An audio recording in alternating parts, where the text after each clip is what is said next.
canceling before you start. There we go. I believe it's recording now.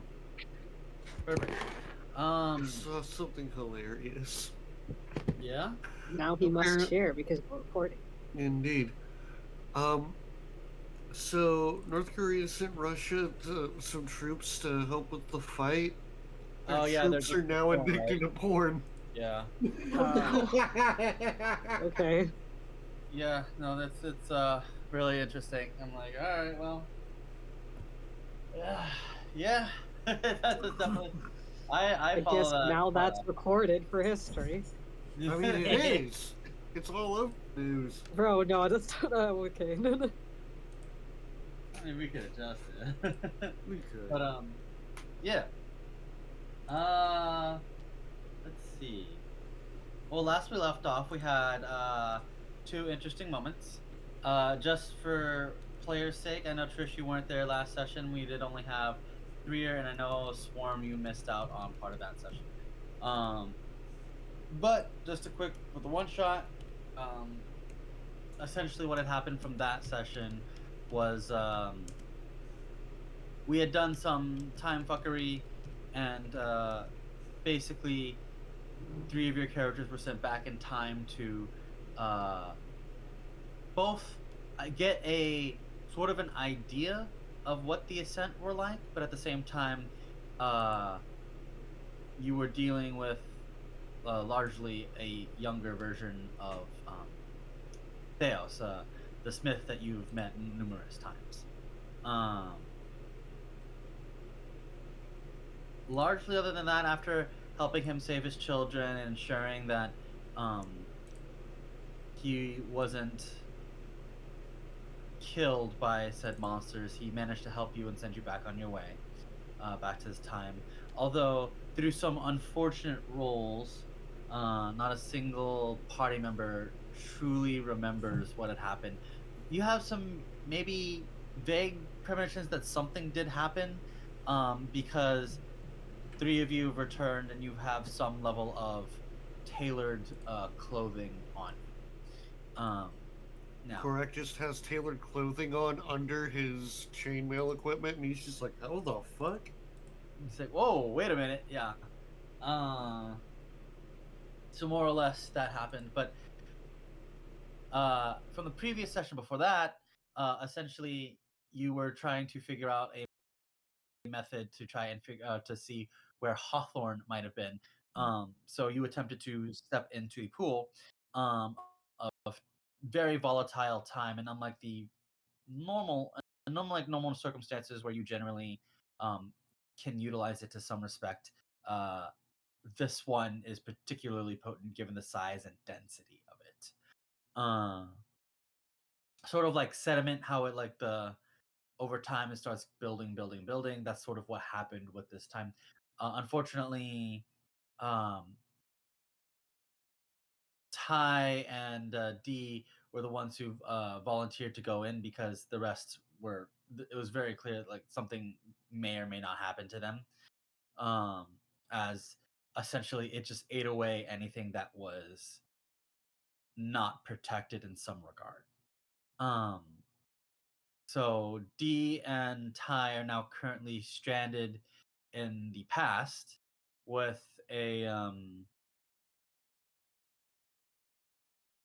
version of Tulsimir that they are not fully sure what is going on. While on the flip side, regular normal Tulsimir as well as Korrak and Lavender are still stuck in the present, um, trying to see whether or not what is going on. That was where we left off. Let's go ahead and pick up that back session. So we'll go ahead and start with we'll start with the top side with Korak, Lavender, and Tulsimir. Tulsimir, we'll say for this instance the regular Tulsimir, um, he's calm for the most He's part. taking a nap. Yeah, no. So I would say, yeah, he's calm at this juncture, and he's unsure um of events at the moment, but Yeah, he says to both Korrak and Lavender is like, okay, so clearly our previous methods have not worked out so well. Maybe I can go and talk to someone in town or read up to the library and see if someone knows anything. Maybe we can use some fey magic and I can talk around to see if we can maybe get our friends back. Um, are either of you okay with that? I'm alright with that, though I don't. Yeah. Oh, this place does have dread knowledge, so there might be a part of the library that would have a little bit of information. Well, It would be our best bet for sure. Okay, Lavender, so your turn. yeah, it's better than just sitting around. Not sure what we should do over here other than just wait for them to come back. Right. Well, if anything happens, please do let me know. Okay. Uh, Well, given the three of us don't tend to have a very good time with libraries, which one of us do you think should just stay here and keep an eye out? we all, Well, Tolsimir offered to do sort of both. Oh, okay. yeah, Yeah. he has a smart horse because while the Oh, rest of us, yeah. all three of us right here, minus one, Yes. but he has a smart horse, so he's taking the horse with him to help him study. Yeah. There we go. Um, Korrak. Uh, it's been sort of quiet in your head. I mean, it's been some time since you were able to talk to Gore. I mean, truly talk to him. You know, while dealing with all of these dread things, especially with in an area so heavily packed in dread, it's it's tugging on your heartstrings just a little bit. Maybe not enough to make you cry, but enough to make you have a weird sense of hollowness by being by yourself. And Hmm. your friend had sacrificed himself to give you a chance to be able to survive, but even now, you feel even further isolated in this time. Hmm. If only, if only there was something you could do to change that. Korak, actually, do you have any thoughts on that, Korak? If not, I'll make you make a roll. Uh, roll for thoughts. Roll for brain. Yeah, really. Let's see. Uh, could I, as the player, could I get like at least a hint onto what direction I'm looking at as far as section of information? Oh, I'm sorry. So the direction you're sort of looking at was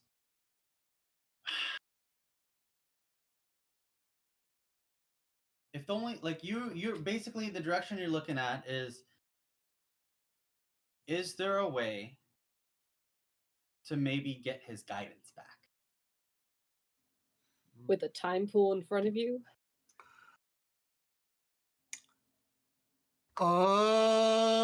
Oh, well, could there be a way? If I kind of dipped into the pool? Yep. Go ahead and roll me. You can roll either nature or arcana, but you can use your wisdom here. Oh, thank God. Let me go ahead and fully open up Korrak's stuff.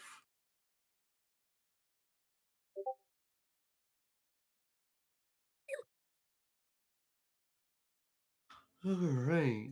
Uh, yeah, we'll go ahead and make a roll, and I guess it kind of doesn't really matter which. We'll see. I think nature would be more fitting because, especially with Vi gone, or a certain someone gone, there's no way Korrak could know much about Arcana. No, but maybe. Let us see what's a good roll.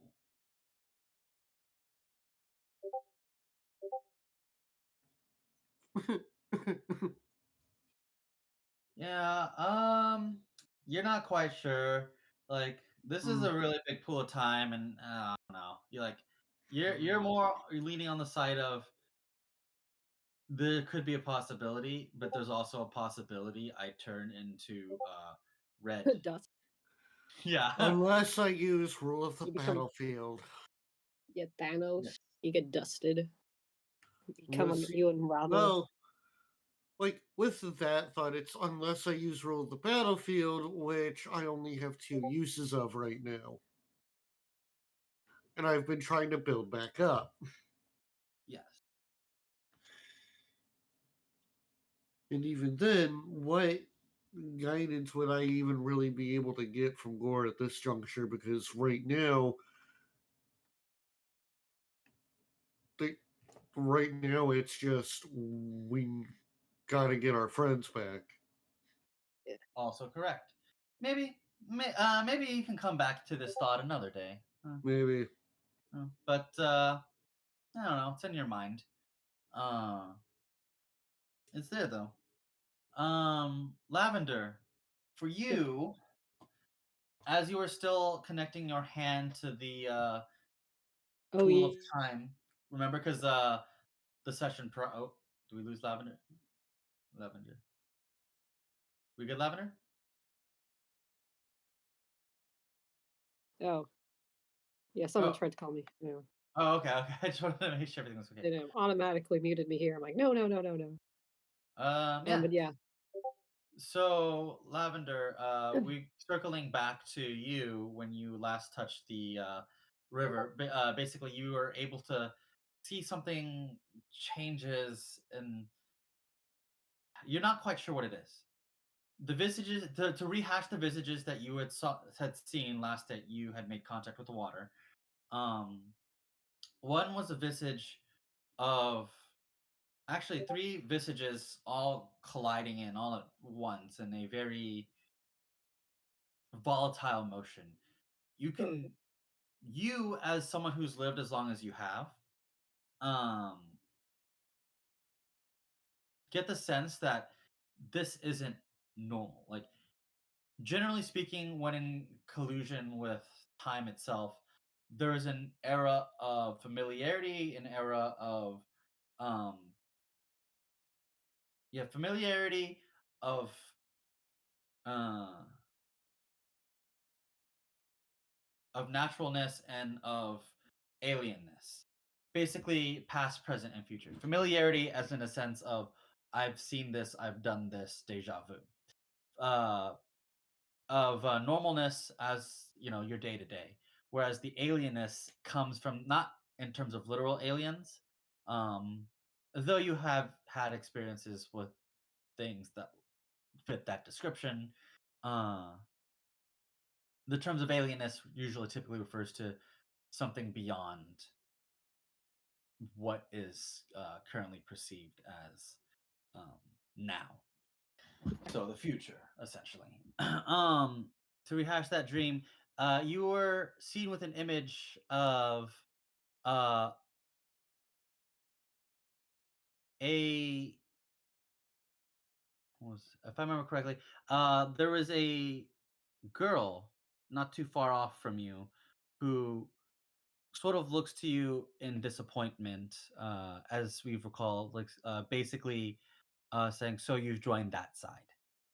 That's the path you've chosen." As do oh oh no, no, you yeah, continue, continue. yeah, no. Do I recognize her? Forget if you You answered. roll me. I want you to roll me history or insight.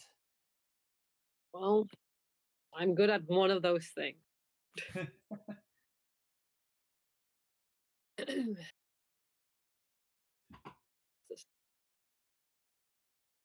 I'll give you advantage here Oh, okay.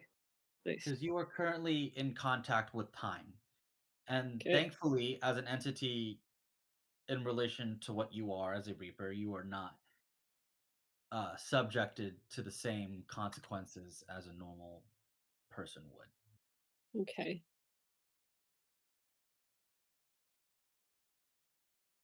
They did it again. Tried calling me and then they made me move over to another thing.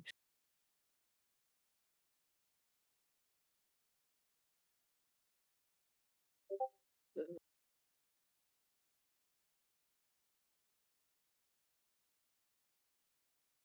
So you said advantage? Yes. Oh, that's in general. Oh nope, that's never mind. That's not. That wasn't. Sorry, Storm. I thought that was Ah, with the unfortunate. 15, you get a vague sense that you don't know how or the why, but she seems like family. Right now, Okay. as it stands right now with the role that you've gotten, you do recognize her to a degree, like almost a sense of longing.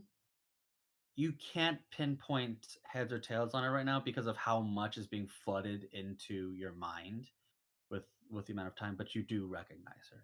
You don't know how or where, and probably that's something to discover later down the line. Okay. But as it stands, you do recognize her. And The Oh, go ahead. oh no, I was gonna ask like so I see her to the how close is she to me?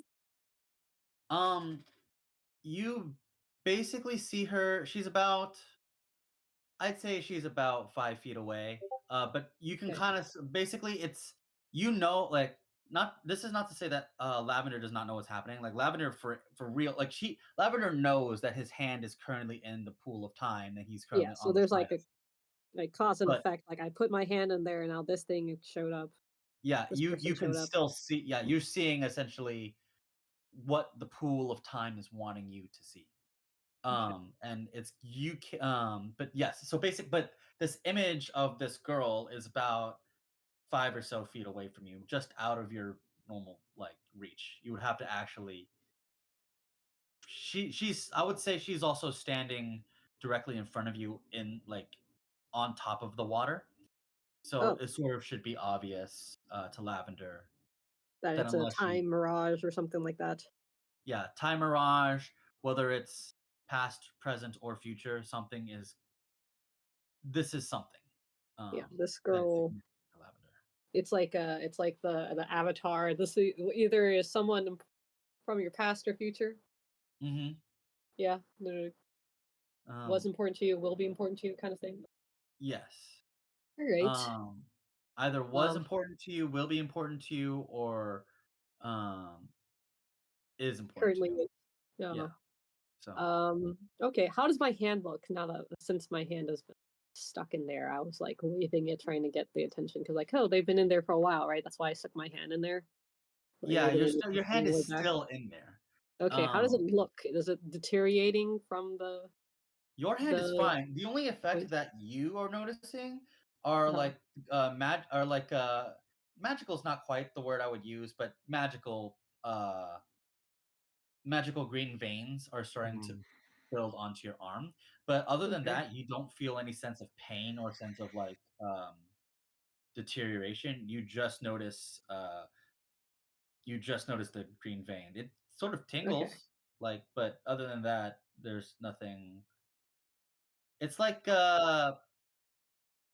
it's like someone is tickling your arm or your hand, essentially, Okay. but no noticeable downsides. All right. Hmm. I The Oh, go ahead, Korak. I think Korrak is definitely the type that would go with his gut, and it's at the very least from what you said, it's kind of pointing towards this lake in some regard. Towards what? Towards the lake in some regard.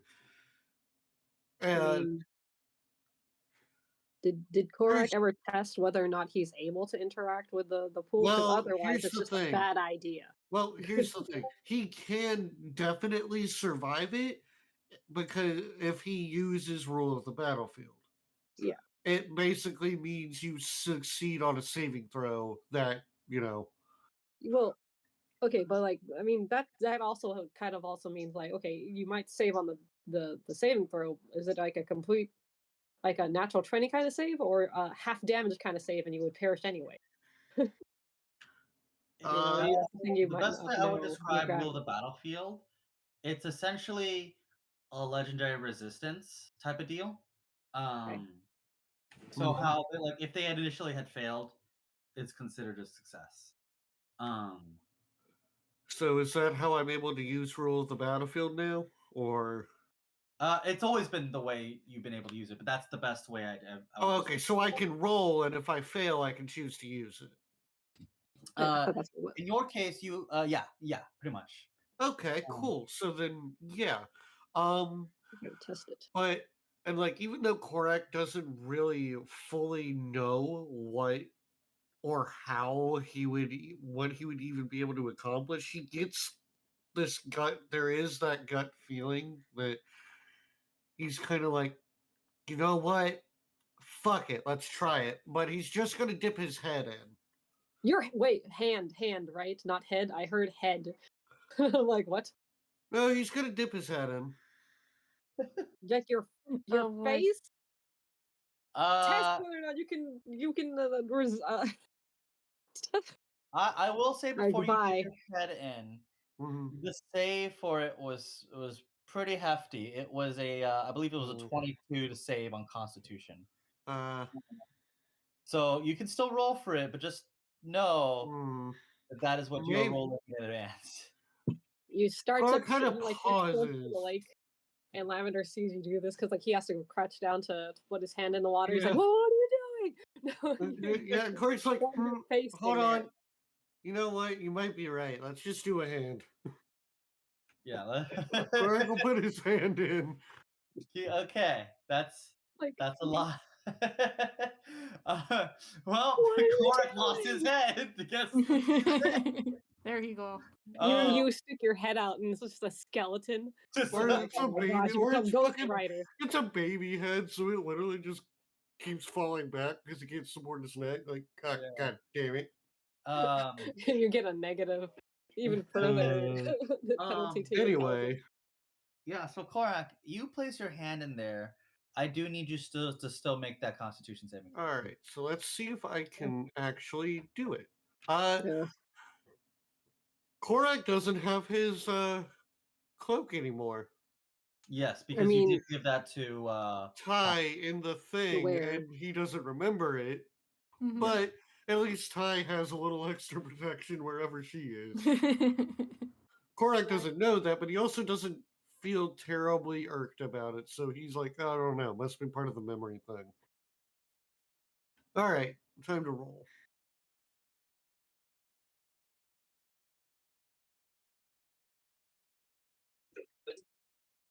Let's see.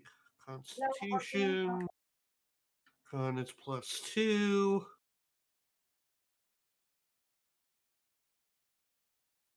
Oh, +3 because of his aura. Mhm. 20. With a 20, yeah, remember it was a 22 save. So then I would like to go ahead and use Rule of the Battlefield to fully succeed. Will it succeed? Yeah, you managed to succeed. As it at first it hurts like a lot.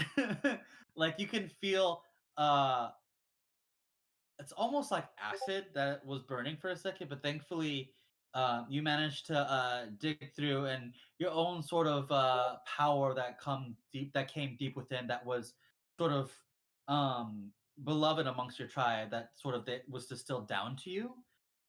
Basically, was able to push back the more severe effects of it, and you're not entirely certain, but what is going on. Actually, now that you have your hand, like basically you're starting to develop, it's very much not the same place that Lavender's is, but yours, Korak, is also starting to, your hand, the hand that you put in is starting to also develop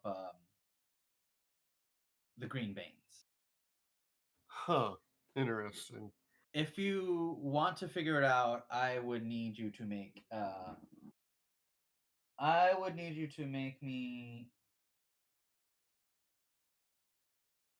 An Arcana check, yeah. Okay. Professor Korrak! With a natural 20.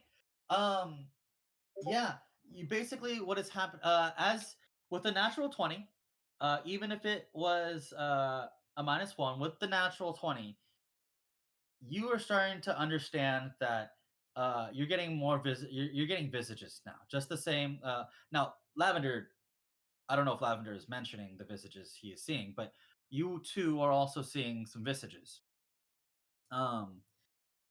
But you feel something. Which hand is in the water right now?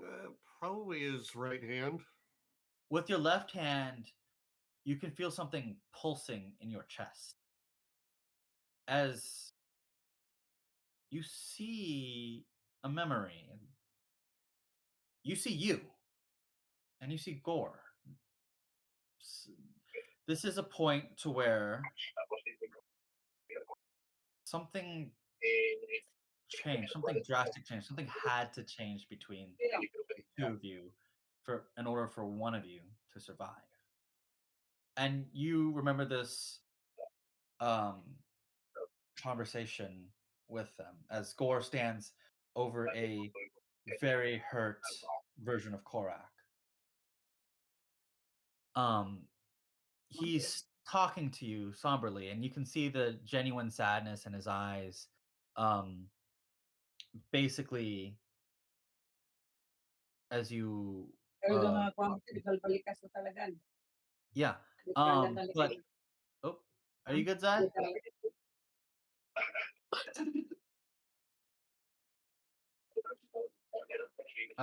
Anyways, you can sort of see the somberness in the eyes, but you're not quite sure about it. But like at the same time as Gore shows the animus um that you and he had bonded together, your own animus, the animus from now, sort of also appears in front of you as it is in front of them, and they're starting to resonate. You're not quite sure.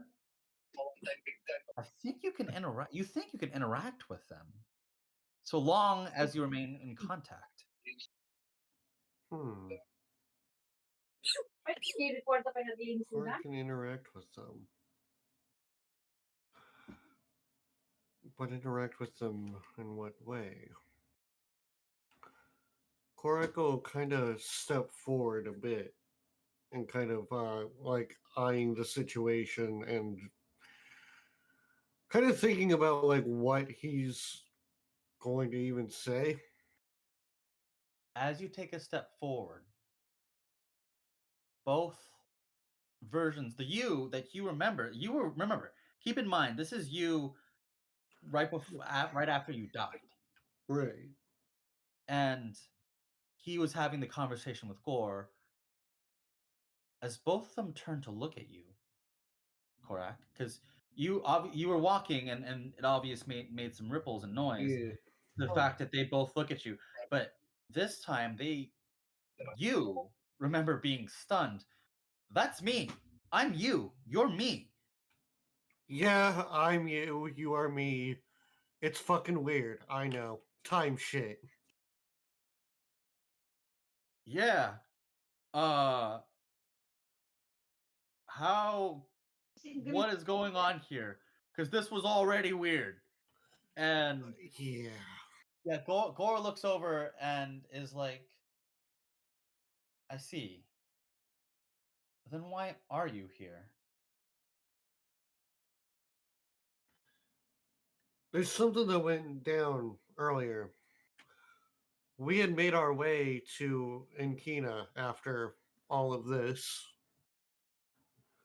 And all of the dreads that were with us seized up, including the power that winds up being left over after you are gone. Dekka, Abby, Cindris, and Al. Oh wait, wasn't. Hold on, it was. Which one was Ties? It was I forget. Ties was Sendris and I am. Right. Bless you. Right, I am. I got L and I am confused. That's okay. But I am. They all wound up. The best I can describe it is like sealed away within some form of their own trauma connected to the place. And Korrak will also describe what was discovered in Inkina with the house and everything that had connected, and the thoughts that Gore had shared previously, like on the matter, like there was something more going on. This was likely that. Currently, we're trying to find a way to get you all back, and we're not quite able to. We haven't quite had any luck. Well, the younger you is like, "Ugh, this dread shit's bullshit." I know, right? Well, what are we supposed to do? I just die. I don't know how I undie, but I don't think I can tell you that, but trust me, it's gonna be fucking badass. uh, but Gore looks back and he's like, originally, because he goes on to explain, he's like, no, but this is something I must tell you. One of us, we do not have enough for the animus to sustain both of our existences, should we need to. But if one of us were to leave rather forcefully, I might be able to spare your life, my friend. Korrak, current you, not past you, current you.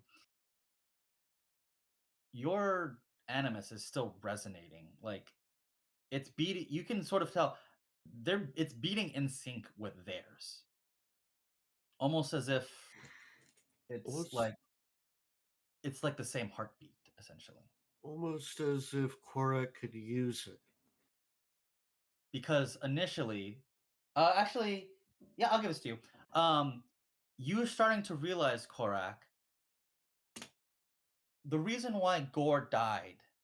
You didn't quite lose your powers, but Gore had to convert essentially all his powers of his sentience and who he was as an entity to be able to sustain you.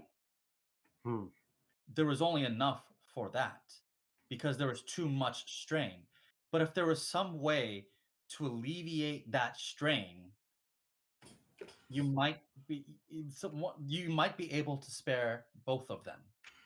Korra kind of looks at his animus, glowing and vibrant and powerful, especially now that he's like leveled up, I imagine. Yeah.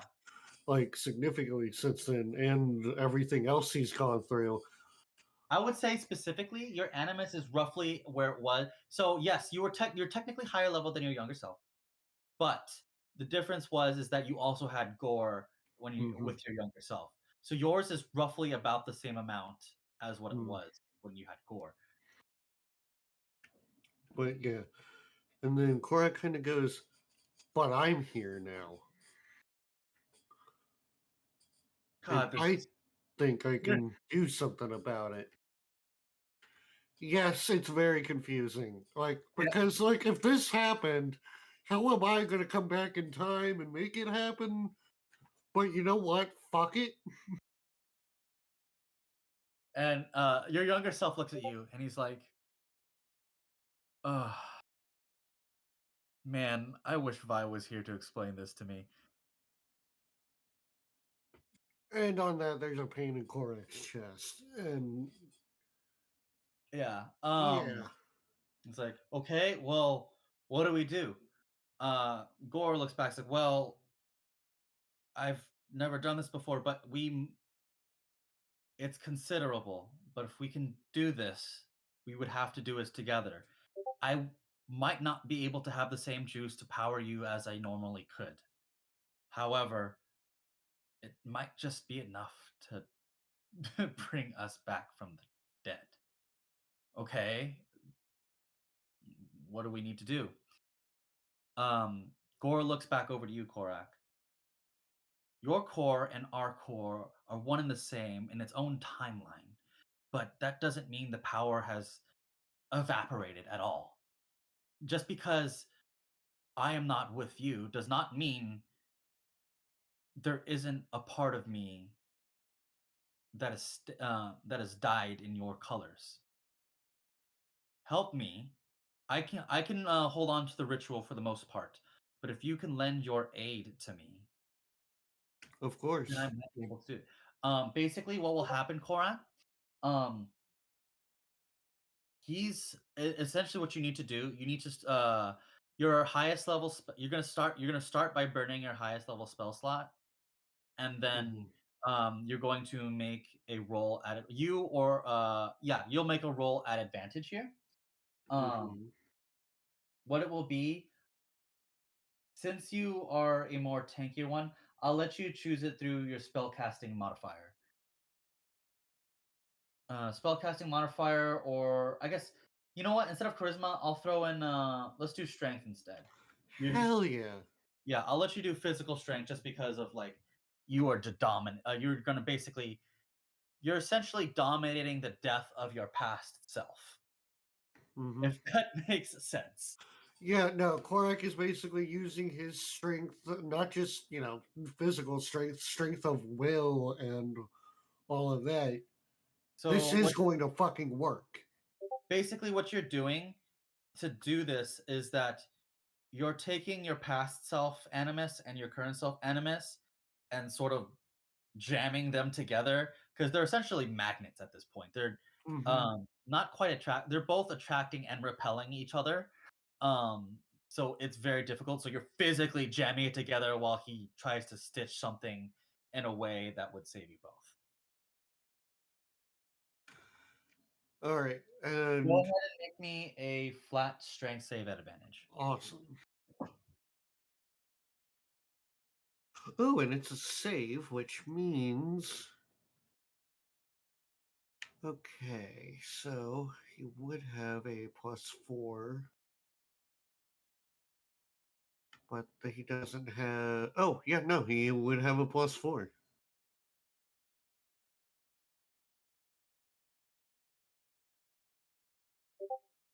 23. 23. Roll a second one because it's at advantage.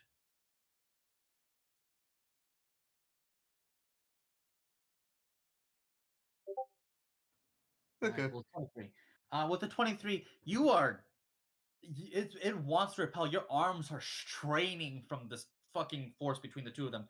Your muscles begin to tear, but you don't care. You are trying to make something happen here. And fuck it. Fuck time, fuck reality, fuck destiny and fate and whatever other bullshit is trying to mess with things. You know what? If the world wants to mess with me, you are going to mess with it right back. So you're going to make this happen whether or not it wants to happen. Damn fucking right. As you jam these two things together, you can feel energy being sapped from you. Um, at this point in time, a second spell slot has your second highest spell slot has just been burned from you as you're essentially using your magic to weave. He's basically ripping magic from you Mhm. and him to weave it together to sort Mhm. of make a cross patch. All right. Um, Korrak has 1/3 level left. yeah. But basically, as that happens, it sort of breaks apart, and you can sort of see like both your hands are like being cut from the strain, as well as Gore's own hands trying to do the spell. It's like starting to shatter.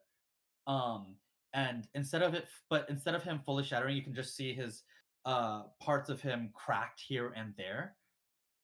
But then it's done. You both. He falls to the ground exhausted, and he looks to your younger self.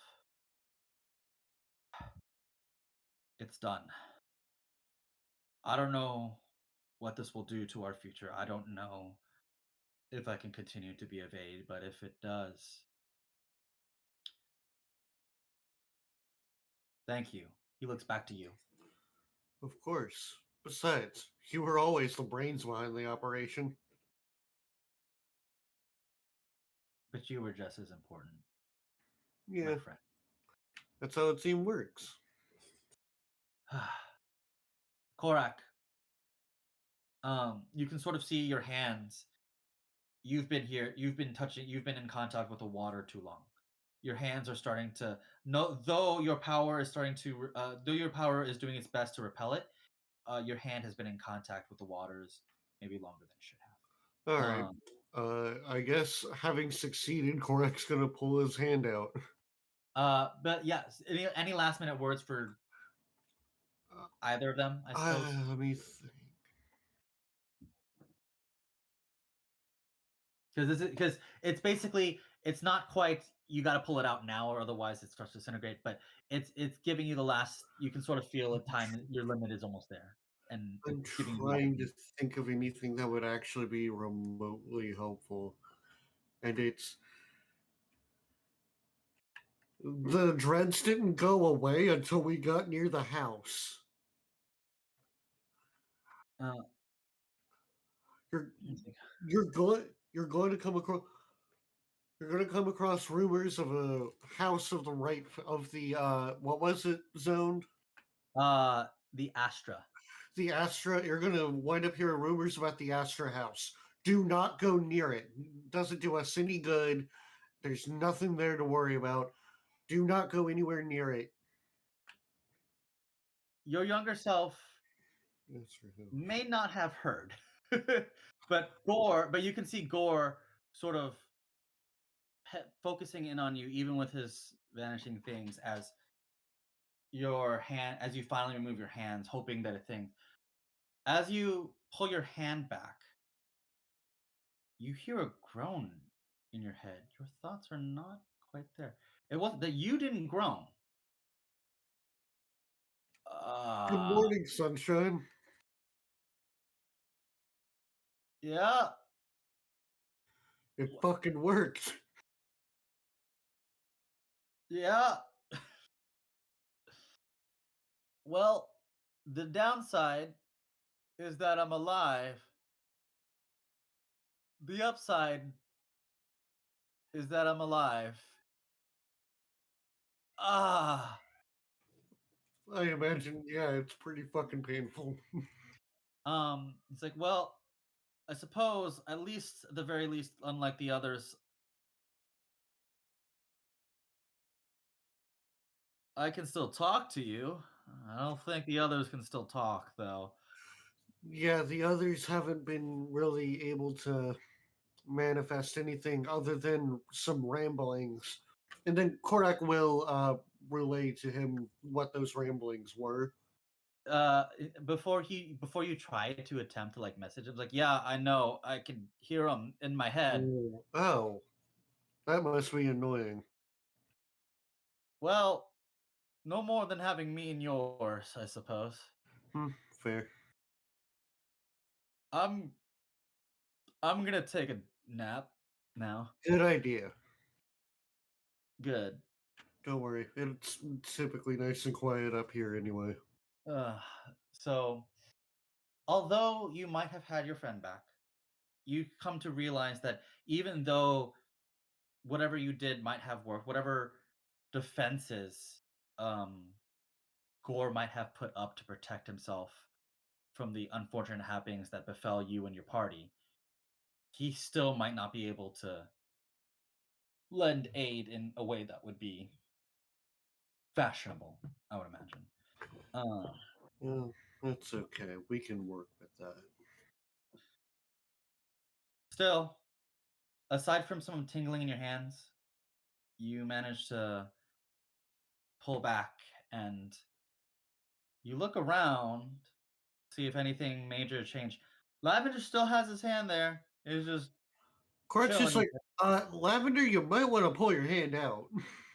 Lavender's hand, like, What? yeah. At this point, Lavender, your veins are like probably onto your neck. Korrak But- sees Oh. that and he's just like, okay, no, come on, get up. And he just kind of picks him up like a wet noodle. How else are we gonna get them to come over here? Oh, before Korrak does that, I'll switch back to Lavender in just a second. I'll do a quick interview. Other than the girl that you seem familiar with your role, you see something else. You basically see you see something in the shadow, but an amulet next to it. You sort of see it like a crystal that feels vaguely familiar, but you're not quite sure. And he seems to be this entity who's covered in shadow is sort of arguing with someone. But you know this voice. It's your friend, the one that you've been rather close to all this time. And he is not quite angry. This other entity, the one in the shadow, is very much upset. Screaming something along the lines of, why didn't you do anything? And I like with and this friend of yours is basically trying to be as calm and reasonable as possible, that it just is the way of the world. I'm sorry. Genuinely, I am. You're not sorry. Not even a little bit. You may feel such, but I am. You may not believe it, but I want you to know that that is true for me. Again, the visage shakes once more. You see something else somewhere in this world. You see snakes, a lot of snakes, but these aren't normal snakes. No, maybe snake sized, or at least snake shaped. But all of them are coated in black moving rivers, like steep ichor.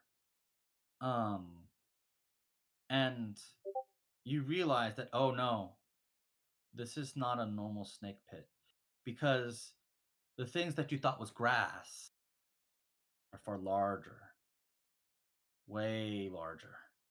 In fact, you thought that was grass. Those are trees. Those are fully formed trees, probably the size of redwoods. They're massive. And these snake are running around this entire landscaping area. And you see something else. You feel something else in your head as one of them, way larger than the others, starts moving towards you. And you can see its jaws opening. You know, Reaper, I don't quite like people spying on me. Of course, I suppose a perfectly good meal just walked into my den. Okay, I take my hand out. I'm like, oh, sorry about that. This is Yeah. You pull your hand out immediately. You take. You're gonna take. This is magical damage, so.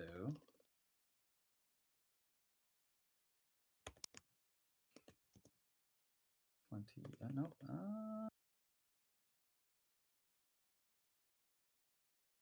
Whatever.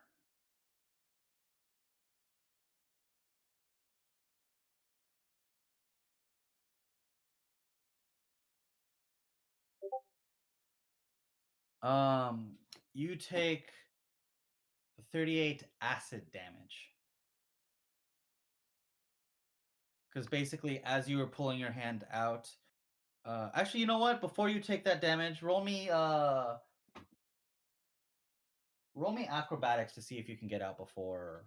Is it a dex save or what is this? Yeah, no, you know what? Make a dexterity saving throw for me. Yeah. Cool, and I'm next to Korrak, so I get a little something, right? I think. Yes, you do. Okay, I think it's just a +1 for yours. Yeah. Okay. So that would be a +3 for me.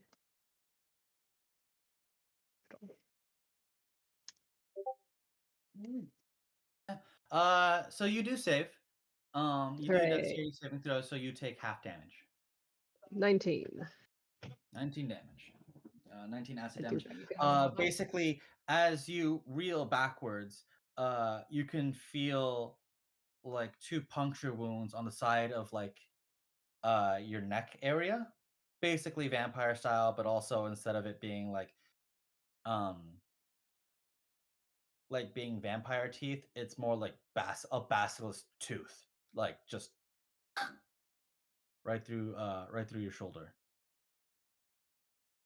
It's a big bite, actually. Yeah. Are we thinking like Harry Potter big basilisk, or are we thinking like a Yeah. smaller one? We're talking like, well, Harry Potter big would be essentially a snake size. This tooth was ginormous. It barely grazed you, but it was enough force and pressure to really do damage on you. Like, if I had to say, the tip of the fang that bit you was the size of a baseball bat. Yikes. That was just the tip of it. Big snake. Yeah, Korrak's gonna walk over and lay on hands to try to heal that up. Yeah. Oh, thanks. How much do you lay on hands do you use? I'll put in 20 and see what happens. Uh, Oh, I only lost like 19, so yeah, that works. 20. Yeah, with the 20, you managed to patch up the wound itself, pretty nicely, but you are left with the sense of like all it did was try to bite you, and this thing was, here's the thing. You could, like, most of the time, most of the visages that you've seen, none of them really could interact with you, but this one could, and it did. It wanted to interact with you. In fact, if it really wanted to, it could have prevented. It seemed like it could have prevented you from even spying on it. But through whatever matters, you managed to sneak by, and it is not happy. Whatever the Okay, method, well, whatever I that saw a could lot of mean. snake. Yeah, In a lot that of snakes. pool. Whatever Yeah, that could and mean, whatever you could do, the fact remains the same. You still got to figure out a way to open a steady wormhole back for your friends to return safely. I think right now Korrak is kind of, now that Lavender is okay, Korrak's gonna be like, I'm gonna chill over by this tree for a second. I need to think. And there was something that the past him had said that sticks with him. I wish I were here. And like saying that out loud. Zoned, do you think maybe that might knock loose a couple things, or do you think there would just be a feeling? You get the sense that you're missing something, but no matter how hard you try to think, no matter what you're doing, you don't know. That's the thing. He doesn't know who Vi is, but the past person did. Yes. And he knows that there have been talks of people being, blipped out of existence before. Yeah. But as far as this person, your mind is it's not able to. It's not able to connect the dots. Yeah. Okay. It's very much struggling. In the This is why meantime, Korrak gets a bit of a nosebleed. yeah. In the meantime, let's go over to our group in the past. Ty, Dee, you have just struggled through, like, you were in the time pool itself, and it affected you in ways that you have sort of yet to process. But you've arrived, and there's these multiple floating islands, just both seamless.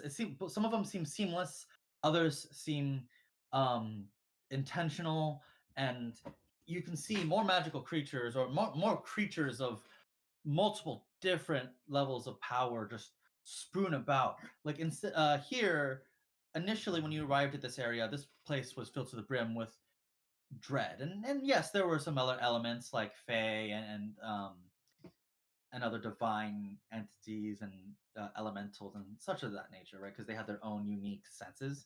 But now it's like the pressure has changed entirely. Like basically the difference between dinosaur level oxygen versus our level of oxygen. It has changed dramatically. Basically, as you cough up, and D, you put Ty over the over the side of the bank, right where the lake is, so that way she's back onto land. Ty, both you and D heard Tulsamir. Oh dear. Seems like you are not in the correct time. Tulsamir over here, as you look around, you're unsure where Tulsamir is. You just saw him a moment ago. But he's nowhere to be seen, and there's too much new information in this particular time frame that is going on for you to be able to process what it is. But the sense of immense amount of dread that you got, because this was initially what's his name, Relentless's territory, while there is still dread, it's not quite as apparent as it was before.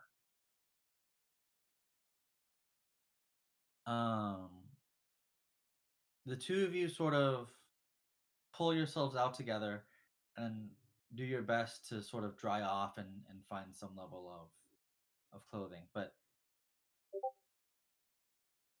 it's, I would say at the time right now, it's not as densely packed um as the future version of itself is. This one is sort of half as much packed. You can actually still see the sky clearly.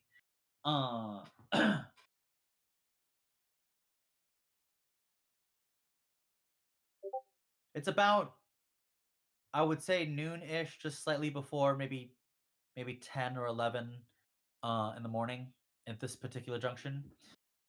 But the foliage and the lights that you had seen before are nowhere to be seen.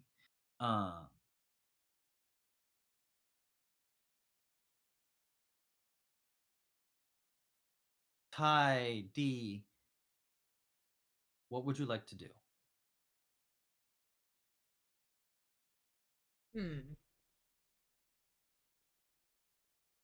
Well, Ty's not doing much of anything because she's got a massive migraine because she tried to eat time.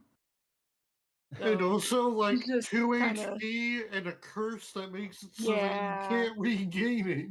Yeah, so she's just kind of like everything hurts, squinting around, like. Hopefully, that version of What the Tulsamir has fuck? removed curse. Yeah, she's just like kind of holding her head, just like. D, was that Tulsa? What the fuck? I don't know. There were crows, and I hate time pools now. Ugh. Yeah, yep. Feelings mutual. So Don't like that. as the two of you manage to get your bearings, you both realize, how do we get back? Fudge. I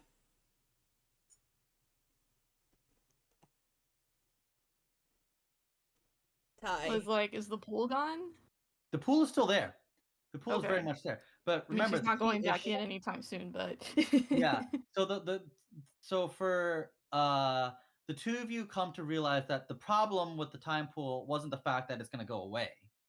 The fact is, it is so densely populated with time itself that it will spit you out in a different timeline, a different universe, somewhere in the past, somewhere in the future, and anything in between. It seems right now some form of the distant past. You don't know if it's your past or not. That would take some understanding.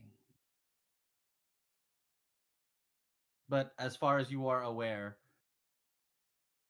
you're basically in freaking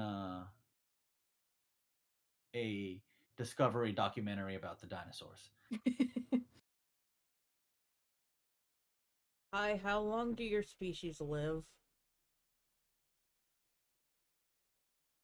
uh, a while. I mean, well, elves live a while. I don't know how long I live anymore. I don't know anything anymore. Fair enough. Uh, you want to go see if we can find something or someone to help us with whatever this is, motioning to the eroded part of their body. Yeah, yeah, that would be good. I am not much help right now. We should find somebody else. Yeah. I will say Dee does offer to carry Ty. Wait, did none of wait, do your healing not work? Did I miss that? We're cursed, Uh, so Oh, Yeah, so right. that's Ty right. got hit with a curse. So not only did she get hit a lot, but she has a curse that prevents her from continuously healing. same with Dee. Yeah. Yeah. So yeah, I think we're just gonna try to look around, see if we can find anything that may help, or see if we can find something that looks like civilization. Oh, uh, Ty, do you think that we should like Hansel and Gretel this, like make sure, figure out some way to make sure we know how to get back to the pool? Or do Yeah, you I want think to? that's a good idea. Okay. I agree with that. Uh, I don't know what we're gonna do with the pool to get back, but we need to remember where this is, and I don't trust my own senses to recall at the moment. That's not what I meant to do.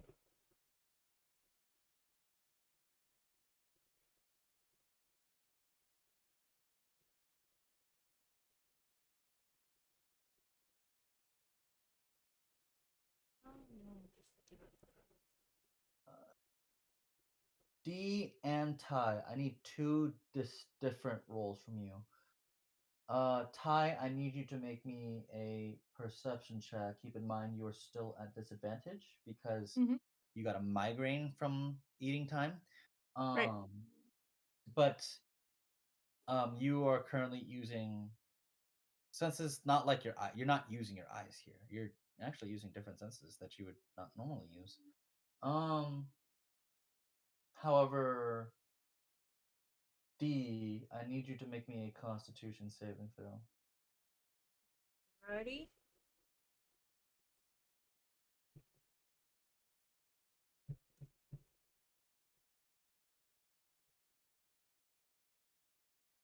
Not god awful.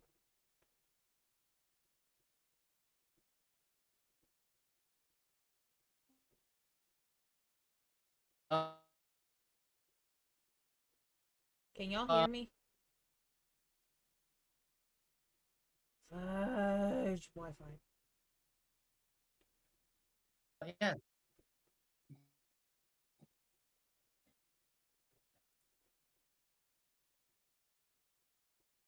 Trish?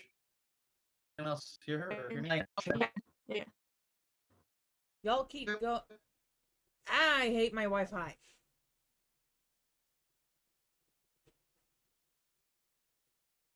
Good. Say Good. stuff.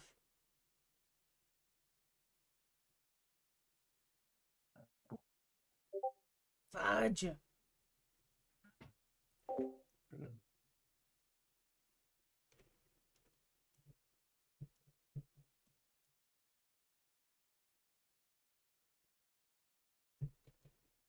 Okay. So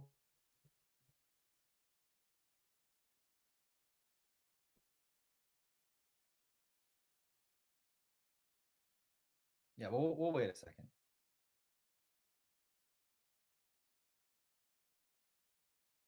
Work, bitch.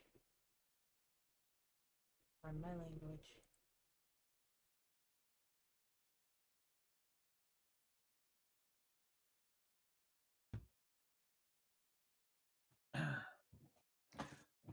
Also, good rolls, both of you. Very nice. I think it's working again. Yeah, sounds good. Yes.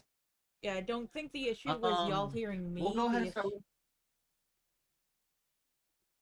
Sorry. That's okay. We'll start with D. D, you don't notice any major changes other than your systems. Some systems have booted on, other systems have booted off. What is you haven't you have to probably you would probably need to take a short rest to figure out what exactly like your systems have done because not all systems are organized anymore. But it seems that largely your data files, as well as understanding who you are, who Ty is, who your group is, like the ventures with your mom, and even all of these people, like it nothing that hasn't changed. But as far as like motor functions go, you can sort of tell that there are some minor like sensitivity adjustments. So usually when you like turn your hand, it's like now rotating extremely fast, while some of your left finger joints do not turn on at all. Um, so you might have to do some readjustments on yourself when you get a chance to. But nothing to prevent you from being able to properly utilize the rest of you. As for you, Muse, with your senses, with a dirty 20, um, you smell something. Ooh. Oh, that's a good smell. It smells like cooked meat. But it is oh, your teeth start to your lips and your teeth start to quiver just ever so slightly.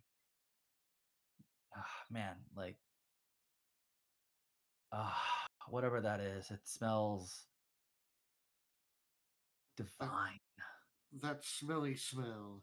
That smelly smell. That Yeah. smell. Smelly. It's you get a hint of oakiness in there with like you can definitely tell the umami uh being cooked within it, and you smell a very slight thing of rosemary somewhere. But D, as far as you're aware, you don't see any fires nearby.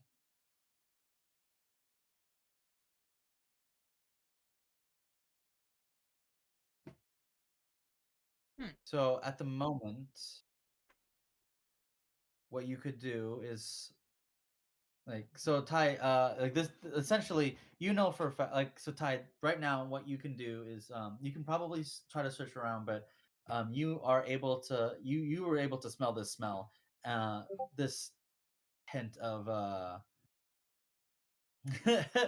hint of meat somewhere, and you're just drooling ever so slightly. But thankfully, you're able to retain a lot of your coherence this time around. You could try you could try your luck again with the time portal, but you could also try and follow this scent. She's gonna follow the food smell. She's not going back in the time portal anytime soon. Yeah, sure. One second. I'm sorry.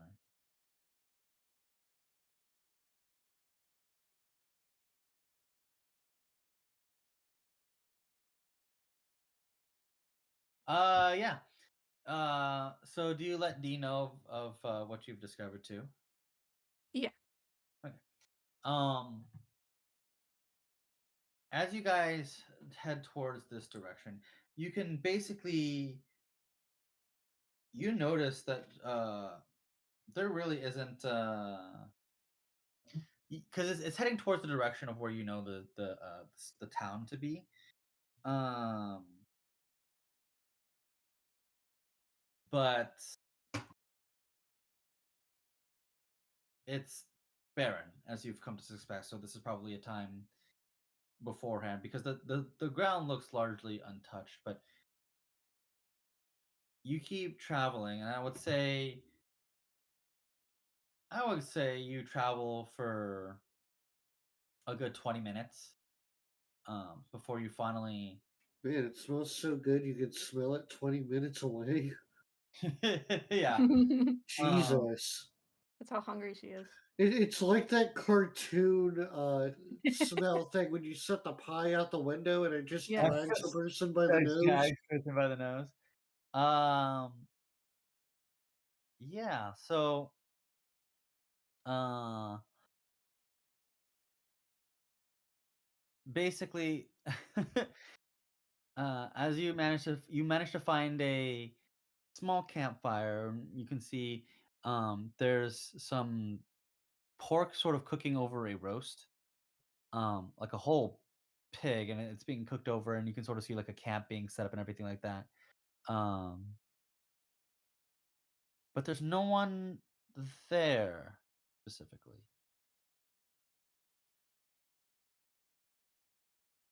If you're not quite certain, like you're about, I would say about 30 feet away from it at this point. Um, you're not quite sure if anything has noticed you, but from what you can see, there's nothing there, and it's sort of probably concerning. Uh,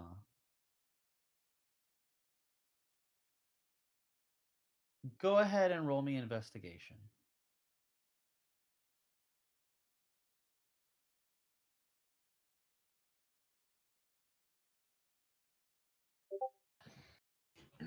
No, another dirty 20. Oh, not bad.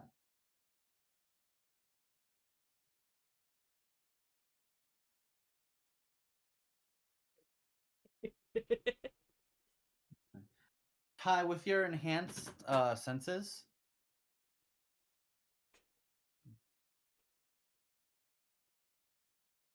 you can sense a faint sense of holier magic, a divine sense of like magic, like almost almost paladin like in nature. Um, but you can also sort of tell that the some of the vines nearby are braided in a very uh, you the best way I would describe it is cute, like very nice, like it's very eloquent, so to say the least. Um, you don't sense anything immediately, but you do have the faint sense of whatever was here has a divine touch to it.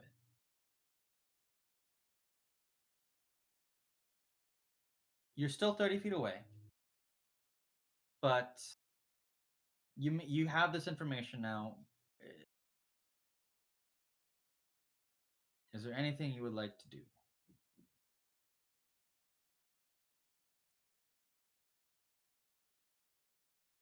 I think she's gonna try approaching the camp. Okay. Like it's kind of like a if anyone's there, like a we come in peace, we need help kind of deal, because they do.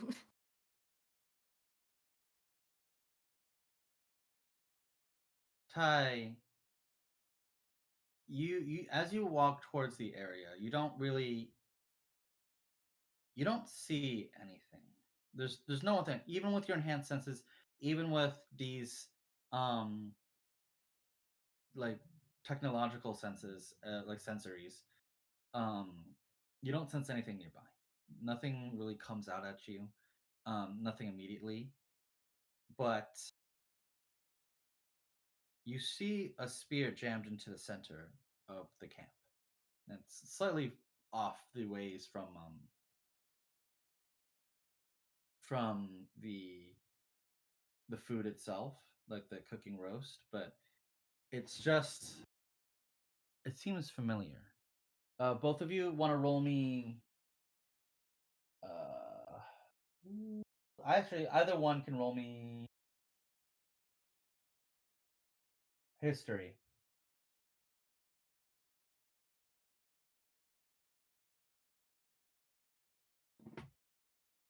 I've got a 3 for that. What do you have? I also have a 3. Okay. Okay. Yeah, you're not quite sure about the spear. It seems like you should know the spear, but yeah. She doesn't know. It's a spear. My Um, migraine. That sure oh. is a sphere. Did you roll again? Huh? Trish, you rolled twice. That was my history roll. Oh, with your history roll? Yeah. What was the first roll? That's my investigation roll from when we were looking for the camp. Right. Oh, you're yeah, right. Okay. With your history roll, yeah, D, like Ty, you don't know. D. This is Tulsamir's spear. This is Deca.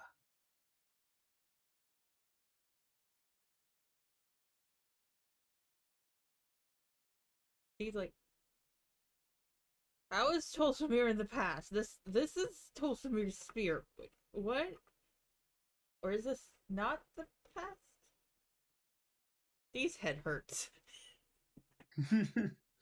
Same. Also, so we didn't hallucinate that earlier? You just Apparently hear Like, it. you not. blamed it on time nonsense. You just hear an echo of Korrak in your memories. This time is bullshit.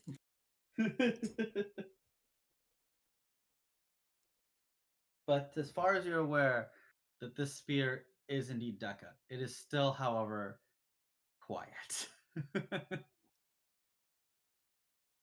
As you try, because basically the two of you, as either of you try and resonate with Deca the same way you would do your, other headspace friends. Deca is basically silent. It says exactly what the others are saying, or it says absolutely nothing. It's just basically gibberish or nothing at all. Hmm. You can sort of see some wear and tear on this version of them. You can see that some of it, the wrappings have been replaced time and time again, but it's definitely older. Mm. Maybe that wasn't Tulsamir. Maybe that was Tulsamir's ancestor.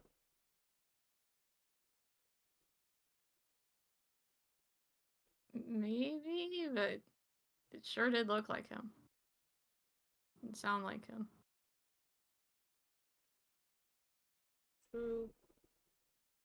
But yeah, like that would make him. I mean, I don't know where we are, but like, did we ever ask Tolsamir how old he is? He said, if I remember correctly, he said he was like in his 20s or something. 30s. 30s. He said something along. If you If you recall, you both recall, he said something along the lines, "Yeah, I'm like in my 30s ish."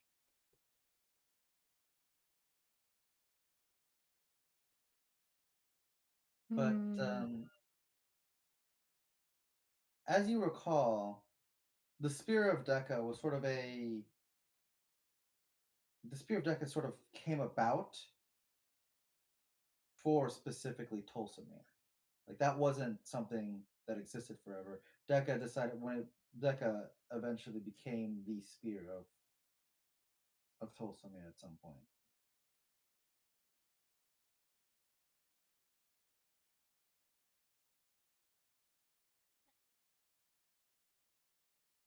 Is there any food to feed Ty? Yes, there's still a roast on the spit that was on the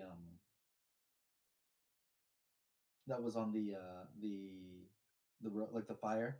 It's basically been cooking, and like that's what Ty was smelling. Ah. He looks at the roast and looks at Decca and says to Ty, "Do you want to wait around to see if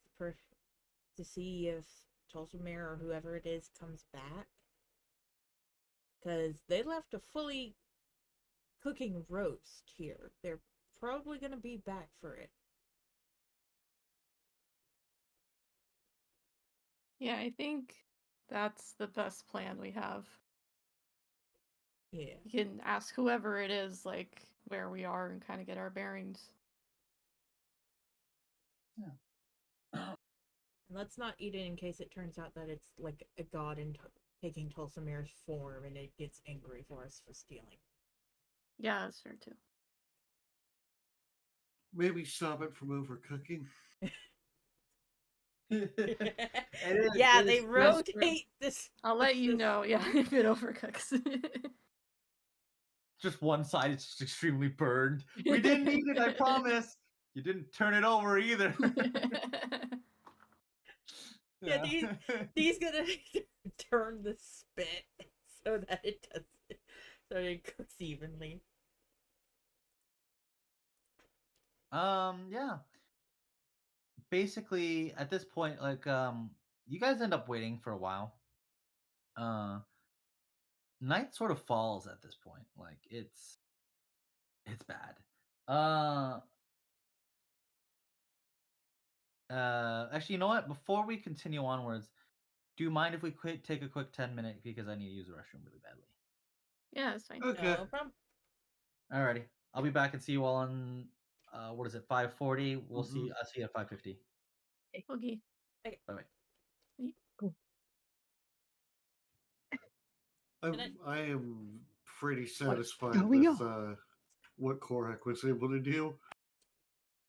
That was fucking awesome. Yeah, that was cool. Yeah, that was amazing.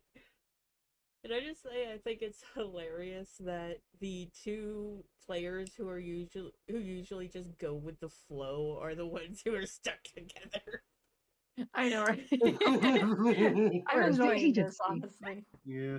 Well, she would be doing more, but I'm trying to roleplay the migraine and the curse a little bit more. She's just like, food, stay put.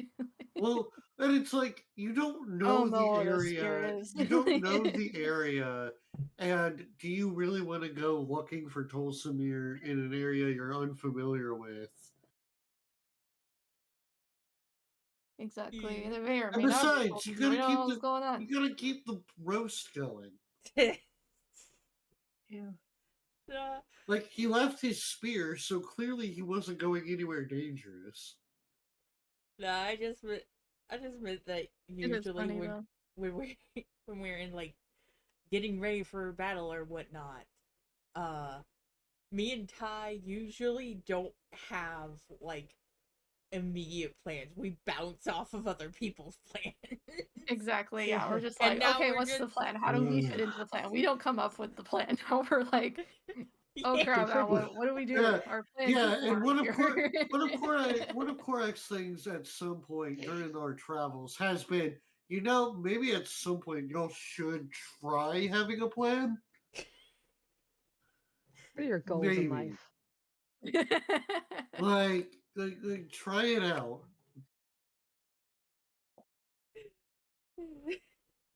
Last time Dee had a plan, a child yelled at him. Them. Oh. Well, children yell for a lot of reasons. Nah, that isn't Dee's reason for staying in the background. Dee's just not really confrontational. When it doesn't involve people they don't care, or people they do care about. Yeah, words. Yeah.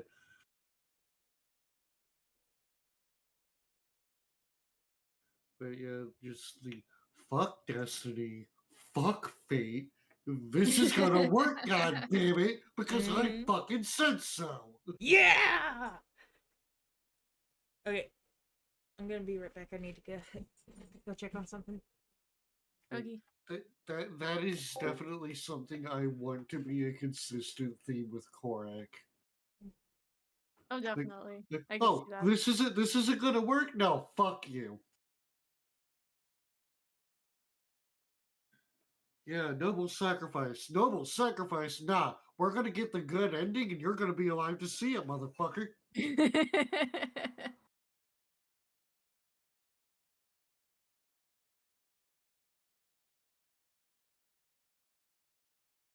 Like, if he was playing Warhammer, he'd be the one he'd be like the Space Marine protecting the guardsmen.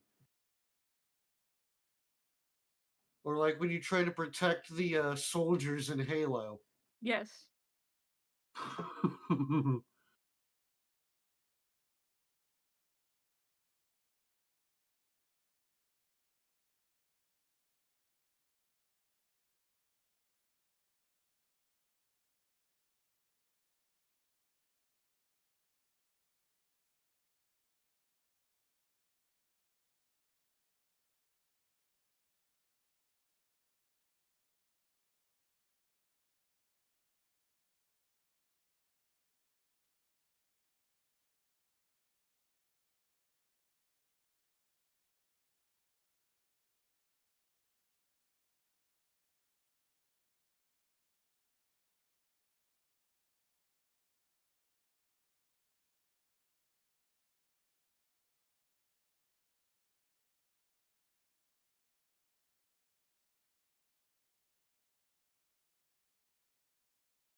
Hello. Hoi. One second. Hello.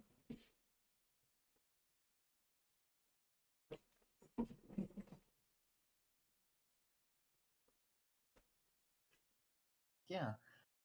Has everyone returned it, or at the very least, Trish and Muse? I'm here. Return it. Perfect. So yes, you guys wait for a relatively long time, and at this point, the coals have sort of died down. But Ty, the smell it's killing you. It's delicious, and but no one has come for such a long time.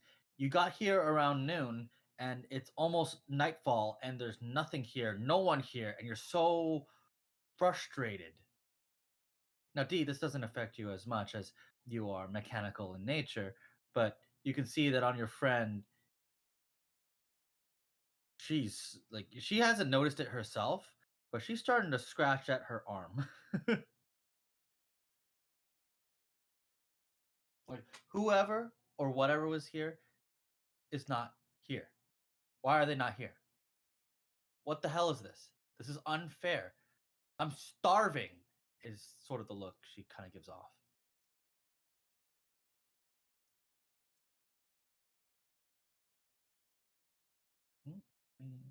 Trish, are you here? Oh, I might have started a little too early. Oh no, I saw a little green for a sec. Oh, okay. Yep. Okay, Sorry. you did hear me, but you also, but you, the green was because I was up moving about in my room. I only heard the ending half of that. Oh, I'm okay. so sorry. I Well, know. I started- basically, Ty is extremely hangry right now. Yeah. Yes. Yeah. Okay. It is around that time, just as Ty is about to explode in anger. You start to see one of the trees move.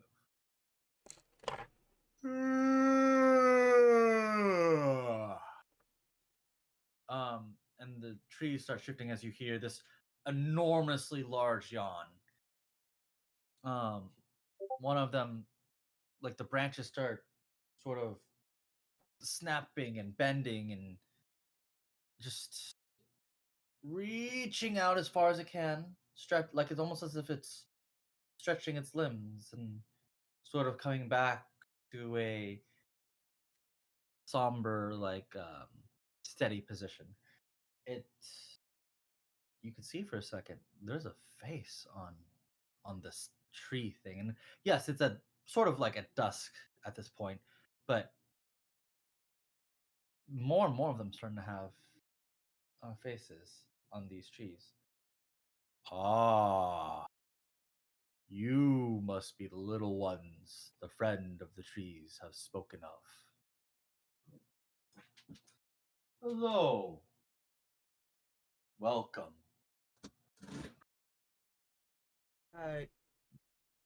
D Ty stands. thinks they're tripping balls. Yes. Uh, D, having heard stories from Carrie, stands up and sort of bows to the trees in a sort of greeting. Hello. We are sorry if we invaded in your territory. No, no. We were expecting you. I see, though, that our gift was ill met. He gestures over to the spoke with like I apologize if this was not something that was appropriate for you. We, the Treants, do not require food like most entities do. The sun, its warmth, and the rain, its cool. Yes, that is what we need. That this was left for us.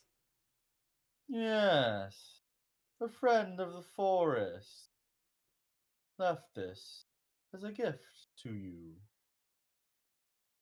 Were we mistaken? No, we believed it belonged to someone else and thought it would offend them if we ate without their approval. Ah, well then. No use in letting it go to waste. Please, my friend, feel free to enjoy the food. For once you are ready, the forest of the friend of the forest wanted us to take you somewhere safe. Before Ty If can dive in and grab a chunk of the meat, uh, Dee is going to, like, since I doubt either of them have a knife or there's a knife around, Dee's going to rip off a piece and like wave it in the air to cool it down enough so it won't burn Ty before handing it to her. oh, like, well, little one, and what is your names, my little friend? Uh, my name is Dee. It is nice to meet you. I see. You are one of the Metal Brothers. Ah, yes, I've seen many of your kind. You you have? Yes, plenty. They come and they go, but many are not prone for eager conversation.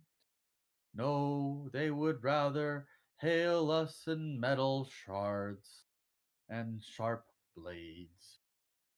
But the friend of the forest said one of you was coming to make acquaintances with us. Oh, how lovely you are, my friend.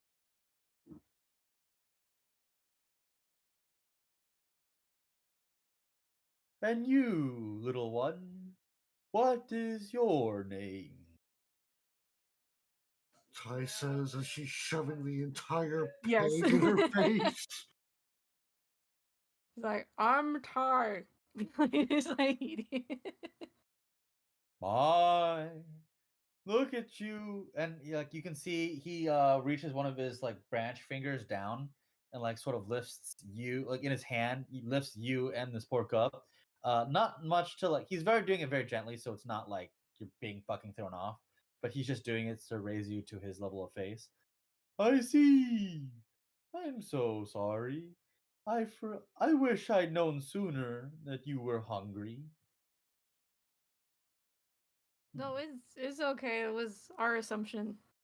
We thought this was someone else's, and I mean, I'd be pissed if I came up and someone had eaten all of my food. So Huh, huh, huh, huh.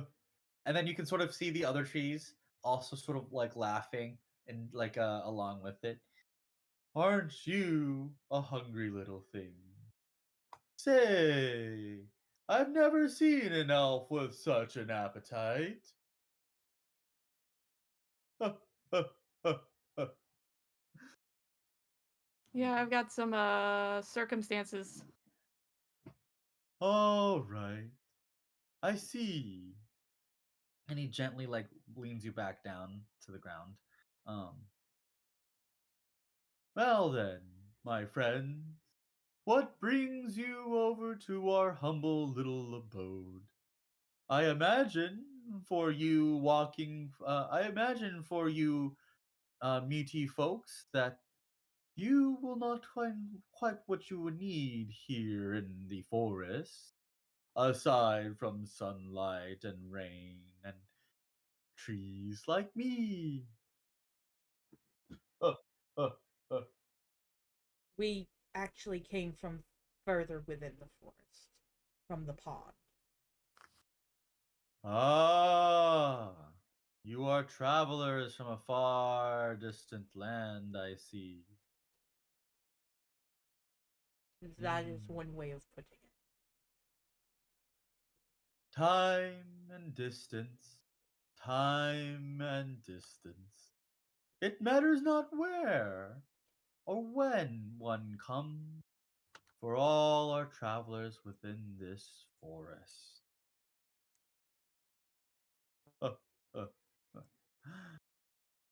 Still, from what I was told, you may need help returning to your time. That we do. We do not wish to risk the gamble of diving back in head first. I see. Unfortunately, I do not have the capacity to help my friends. Do forgive me. Though, I can take you to where others like yourselves may intermingle. They might know more than I. We would appreciate that very much. Greatly. Yes, it's dangerous in these forests nowadays.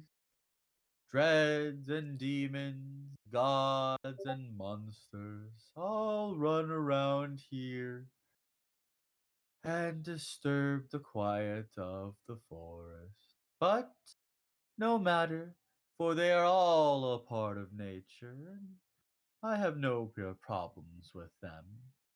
For it is the cycle of life and death, after all.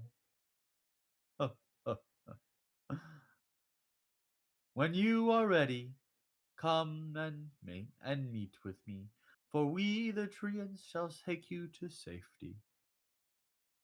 At this time, Ty and Dee, if you would like, you may now roll for a short rest. Give me 1 second. I need to check something for you both.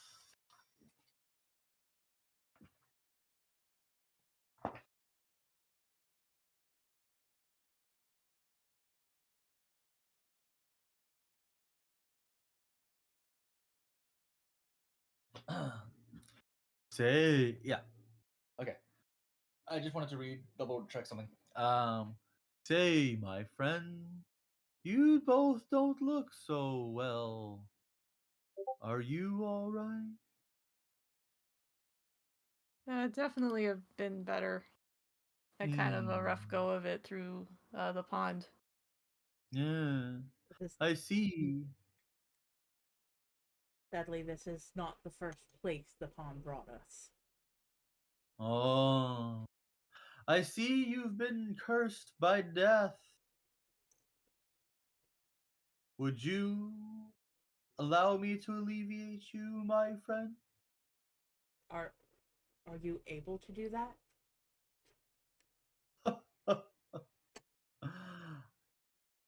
Of course. You can see he reaches out his hand, and you can see like one of the branches that for his thumb sort of cuts into his finger, but instead it's just sap that starts flowing outwards. Here, this should help with some of your ailments, especially to you, my kin, my metallic kin. Feel free to use as you need, for we all share the same nutrients. Thank you. And Dee gratefully takes some of the sap and rubs it on some of the eroding parts. Basically, you can see immediately that the sap has um, anti-curse like properties where it just burns away the curse. Well, it doesn't fully burn away the damage, but at the very least, it removes the part that prevents you from being able to heal again. Uh, although you can see that this is sort of like a maple syrup type of deal. Um, D, you can Yum. apply it. Yeah, D, you can apply it as normal. Though Ty, if you are you can in your you can either Yeah, eat she's it gonna eat or it. She's yeah. gonna eat it. She's The putting it maple on the combined, pork.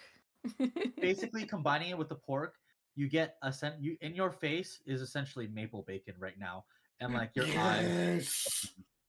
is like, oh my god, this is the best thing that has ever happened to me ever. Screw the birds that tried to attack us. Maple bacon in face.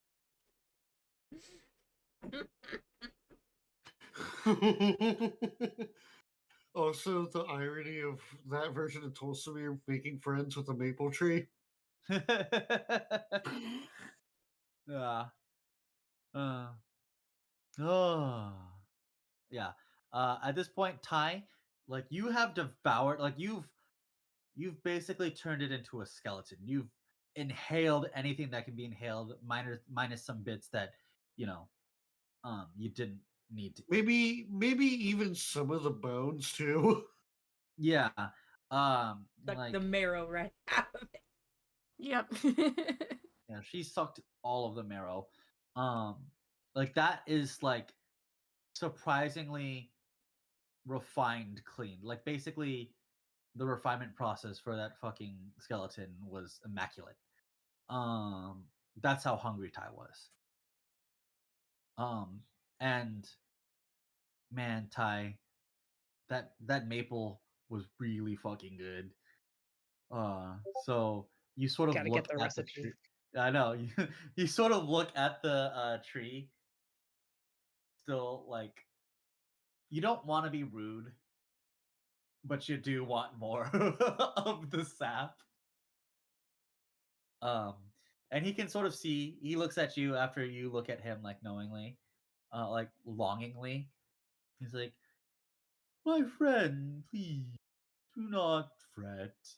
I shall give you more if you want more, for the forest always provides." So basically, um, you hold out like an empty glass jug or like a water skin, and he pricks himself again to let the sap fall into the into the bag as it just fills all the way up to the brim. It's like, there, my friends, now we will always be together. uh, Still, it is unsafe for you both to be walking so late at night. Please, my friend, sleep, rest, and come together until the next day, and we shall head out during early light. Feel safe here, my friends, for we will not let anything befall you. Uh, Dee, Ty, he is essentially offering you both a long rest here. Go ahead and replenish uh, your items and spells and other abilities that you need um, to sort of that to sort of like bring yourself back up to full. So that way you may. Good one. I'll give you guys a few Alright, moments. Just let me let's know. see.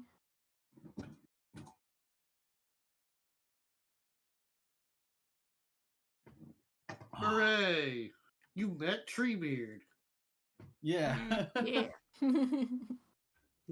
Doesn't I have a feeling if you said Leviathan, either all the trees would have just glared at you, or it would have been like, well, that doesn't make sense to me. Then again, you are quite small. One of the two. Either the trees are like, the fuck? Or the trees are like, you don't, that doesn't seem right. That doesn't seem accurate. You're Whatever. tiny. Yeah. So, But yeah, Ty invents maple bacon. Yay. Oh, you know what? Healing bacon. healing Right? maple bacon. Healing maple bacon. So you preserve you save the sap for when we need it, right? We get some bacon, and it's healing bacon. The best thing in creation. That's what she'll do. Like, hey, by the way, Hawthorne, I found healing bacon. Author Hawthorne- can find a healing bacon. It magically cures their think you depression. see. What were you saying? I'm Zach? already 2 steps ahead. Healing magical bacon. Yes, it's officially canon. Thanks to Ty, healing magical bacon is a thing. Well, at least for as long as these trees are around, which I depends. mean, is this the past or the future? And they might not be around yet. Unclear. Or they might be very far behind and Could always offer to take an acorn with you. but like will that stay? Your I mean, kidnapping is young too, also, if you think well, about I it. mean, acorns are supposed to kind of, fall and be, Okay. like But will it redistributed. survive whatever time nonsense you have to do to get home?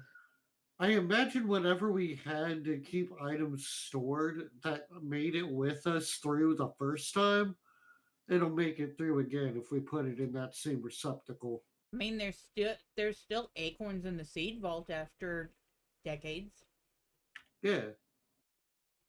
All right, cool. In any case, Dee and Ty, have you reset your sheets? Yes. Perfect. Dee? Give me one moment. I was switching out a few spells. Okay.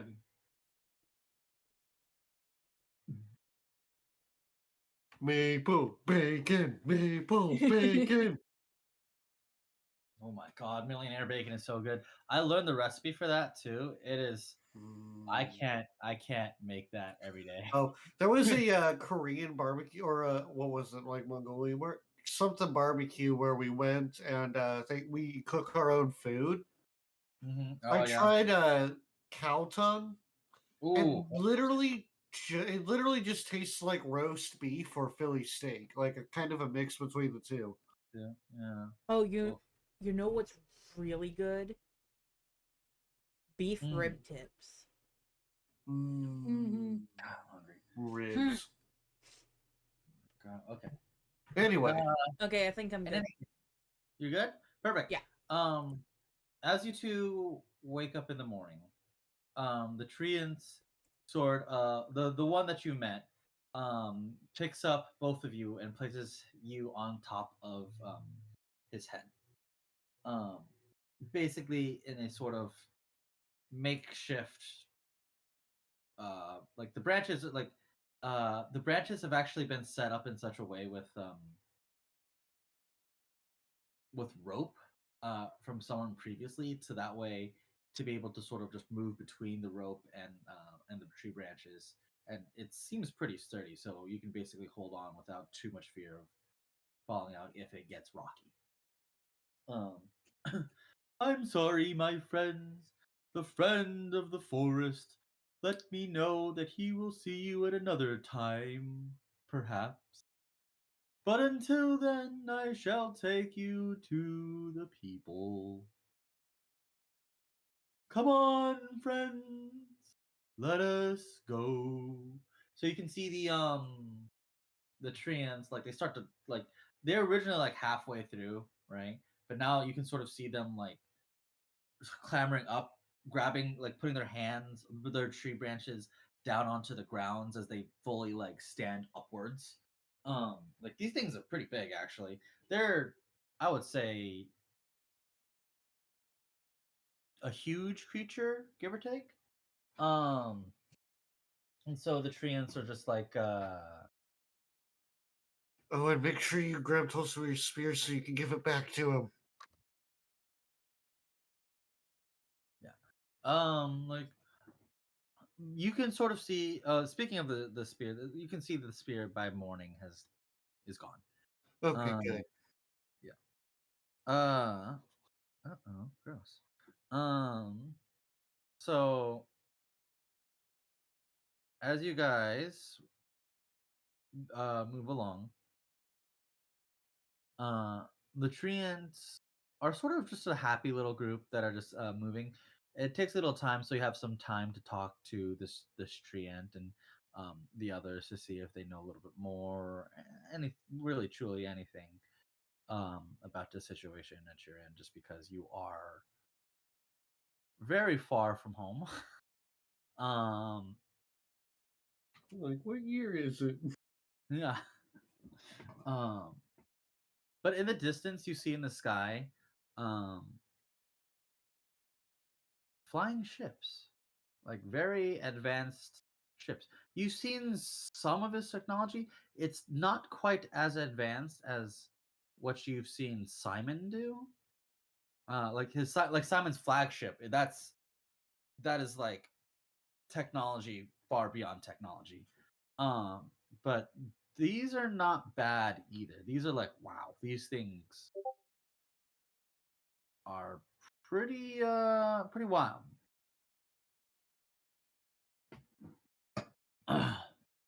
um Other things that you generally notice, you can see in the distance just other powerful monsters that in the present day don't actively run around so out in the open.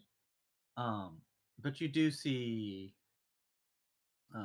like a dragon just sort of fly overhead um along the area. He is going to look up, kind of amazed. And also a little scared. Hmm. At the Yeah, so dragon. is Tyre just like, when are we?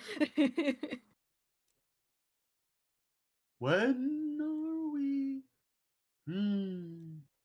I don't know when specifically we are to you, my young friend.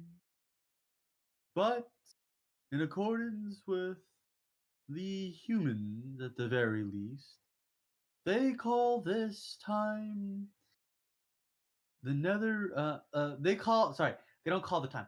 They call themselves the netherese. Powerful indeed they are, those tiny little humans. Friends to the forest, most are, although some are not so friendly. Zoned question. So, yes. Would Dee recognize that name, either from reading or returned memory? Yes. Both, actually. The Netherese were essentially the high point of magical understanding. They were a society of not just magical understanding, like technological understanding. They had an understanding of both science and magic to such a degree that they dwarf anything of the modern era. Um, now that's not entirely, false, not true of the modern era. There are certainly, you would imagine, some certain factions and groups that keep this stuff more on the DL nowadays. Like the technology that you saw with the dreads, like the Iris, they had a very keen understanding of the technology. It just seems like they were more fond of um, certain methodologies over others.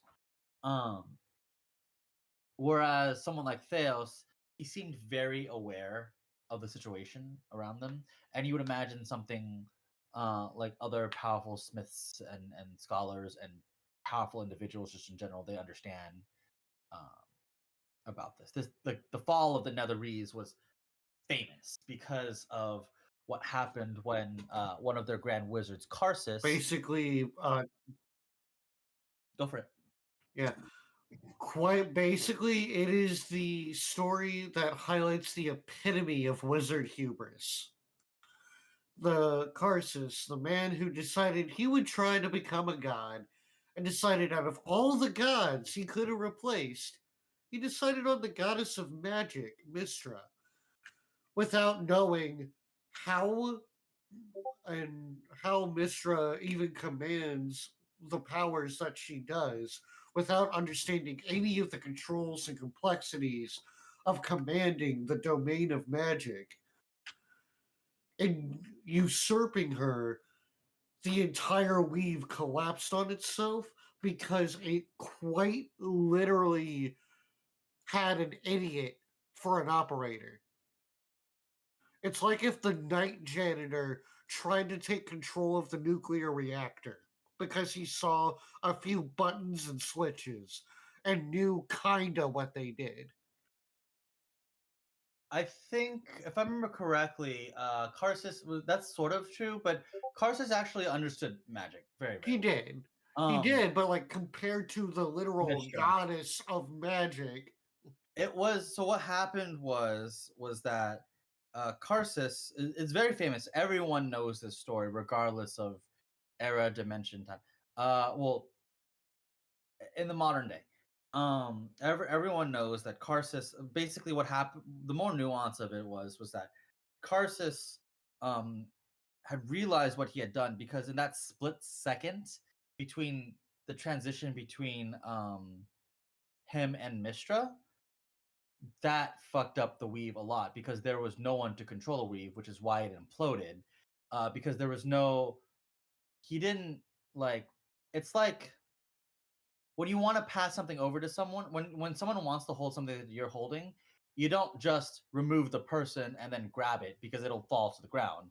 And that's essentially what happened, right? He, instead of like grabbing it from her hands and then, like, taking it from there, he essentially pushed her away from the can, and the can fell to the ground, and then it shattered all over the ground. And that was essentially, and imagine the can being magic there. Um, which, while he understands magic, and while when he became the god of magic for that very temporary moment, he was able to understand the controls perfectly fine. It's just that in that split moment, he kind of fucked everything up really, really badly. And was just unable to understood the level of how bad things got.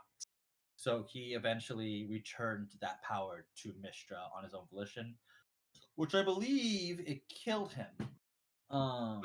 basically, like all the flag cities crashed down to the ground. And when he gave his power back to, when the power was redistributed to Mistra, he turned into stone and also crashed into the world.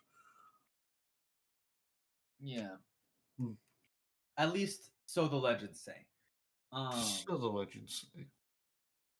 But that is what so, like, it's not even just Dee. Ty, you've heard of these stories before. That's just how widespread. Yeah. Like, Mm. magic in this, like, in this case, magic itself, while it is incredibly powerful, when it collapsed, it basically collapsed an entire faction. Yeah. There is a reason nobody ever attempts spells higher level than 9 anymore. But largely speaking, while magic in and of itself does not make up the entire makeup of power in Epos, it is also largely, it is incredibly an important factor. Technology and science represents an entire major faction, and because of it, it almost collapsed. And by extent, basically what happened is that, yes, I can cut off your arm and you'll be fine if you survive it, but the rest of you is not feeling so great, right? Because of the stability and the whole, it's the whole notion of like counterbalances and order and all that stuff. With one gone, it sort of created bad things, essentially.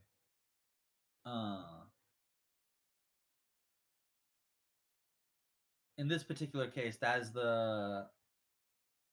is quote unquote the time frame that the treant was able to tell you are in. Basically, but D, in your memory logs, this doesn't feel like how long ago that was. In comparison to the present of where you are supposedly, that was trillions of years ago. That was literal aeons ago. Like, so much time has passed since then, and although many people have come and gone since then, that was an event so unfathomably long ago that it shouldn't even really register in most creatures' minds.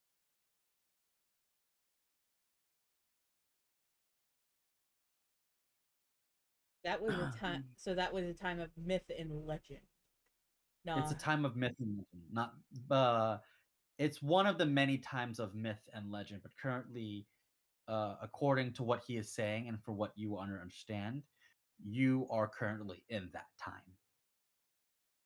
he just quietly goes, "Well, there goes my first plan." It's like, still, all these netherese are very interesting little creatures. Many are kind to us trees, and so we will see if they will help you, my friends. Though I would be careful of the other metal kitten you have.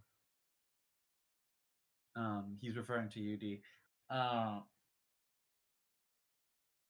for many are not so kind, and more of them have shown themselves within the forest, day in and day out.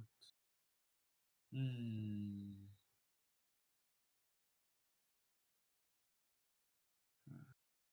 But yeah, He kind of I feels a am. pang of guilt, even though he has not done anything, or they have not done anything.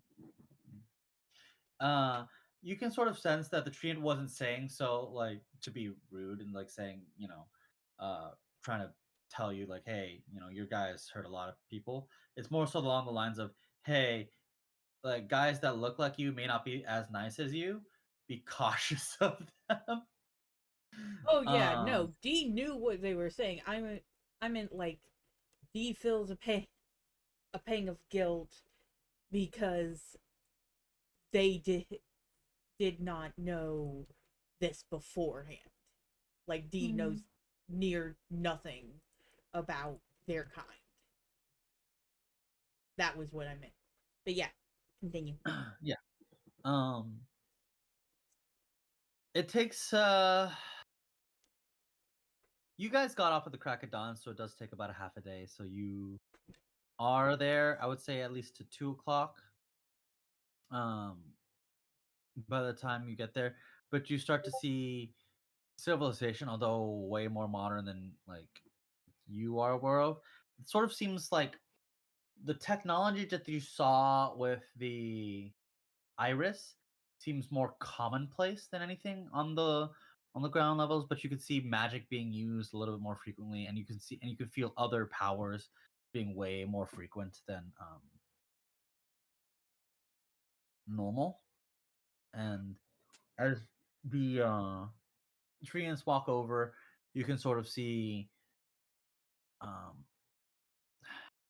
semblance of other humanoids just sort of gathering around, mostly humans and elves and things like that. Because this is still sort of like a heavily forested area, but although they can make pretty good track as treants, they sort of lean you down. It's like, farewell, my friends, the friend of the forest. Let us know that he will see you as soon as he can.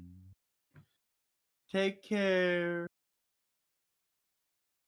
Thank you. Thank you. Hmm. Thank you, my friend. He turns around, starts, and the other treants, after managing to get you to the civilization, are starting to walk back to where they probably were when you first found them. Although it probably would take them quite off a little bit more there, but you can see sort of this. You can see sort of this like dark elf. He kind of walks up to you. It's like, hello there. I suppose you were with the treants? Care to explain? You can see him sort of adjusting his glasses.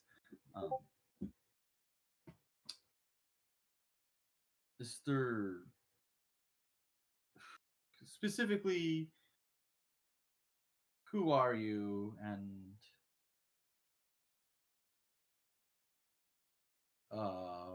why are you here and why were you with a bunch of treants?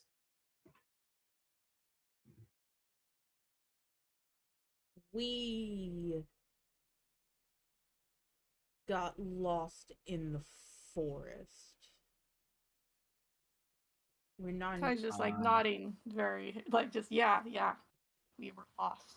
We were lost in the forest, and we didn't know how to make our way to any sort of civilization. So the treants guided us here. I am Dee, and this is my companion Ty. He looks at you, D, very strange. Like Ty, he looks at you. Actually, first before he looks at D very awkwardly, as if he's trying to understand something about you, D, but it's like throwing him off.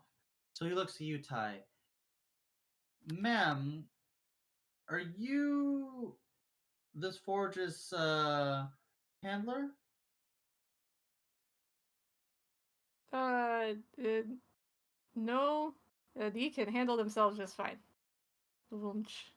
Something clicks in Dee's mind, and he says, "My handler has transferred controlship to my companion Ty for the time being. She is currently on a mission of her own." I see. So then, Miss Ty, was it? Yes. What exactly would you like aid for? I imagine perhaps a spare change of clothes? Well, yeah, we can start there. We're just we're trying to get our bearings. Right. Well, I suppose you can meet me at the town hall, and we'll sort things out there, but a tailor wouldn't hurt in the meantime.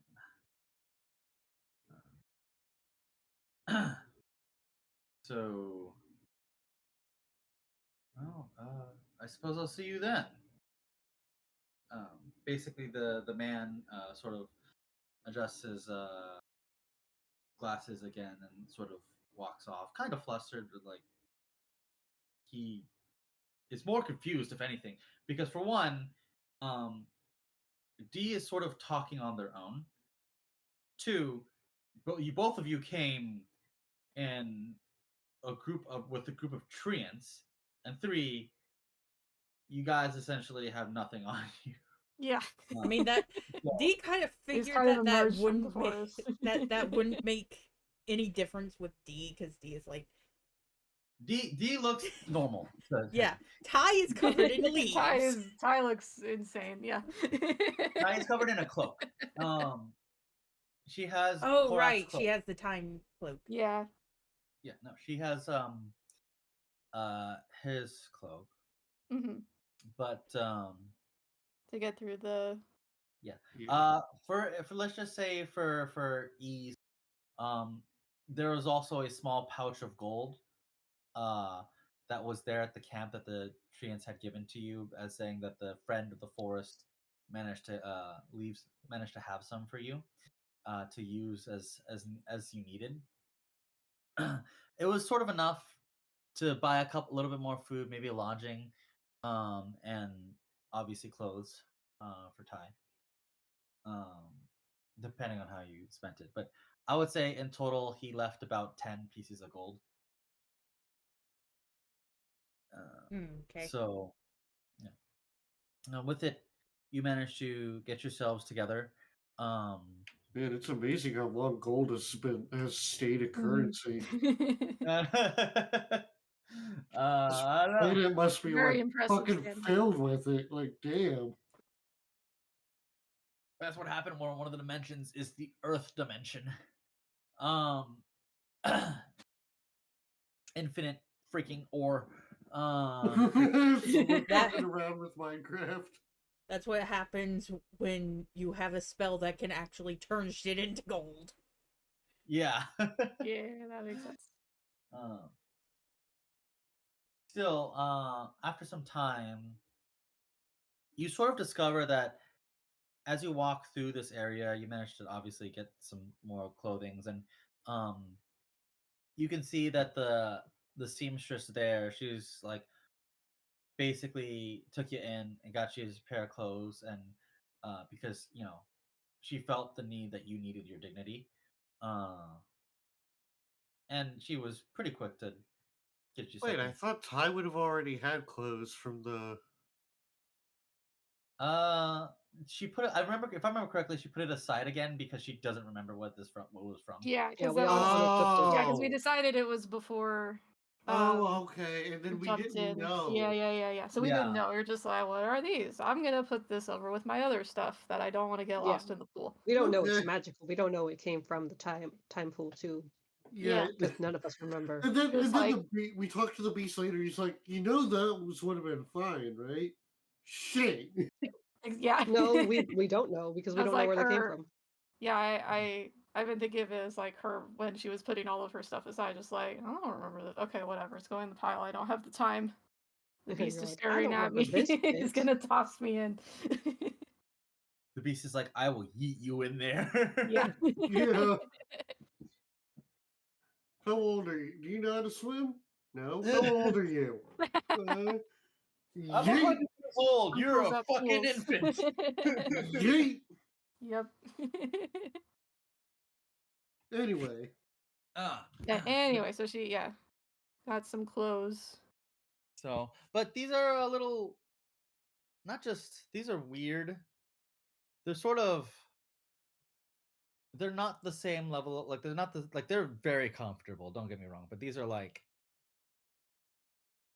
they're from another era, so the style wasn't exactly one to one. Well, in this case, though, like it wasn't necessarily bad, but it wasn't necessarily uh common either. It just has a lot of weird extra lines onto the tailor. They wanted to add like more lines, but like you managed to work with them to be like, hey, I just want a plain shirt and like some pants and maybe underwear. I don't want to be naked under this cloak, and that is it.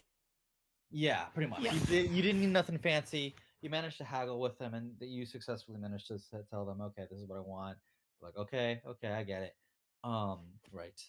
So thankfully, you managed to leave the area, but you notice that there's a lot more uh technology around. In fact, D, you were the first to notice this.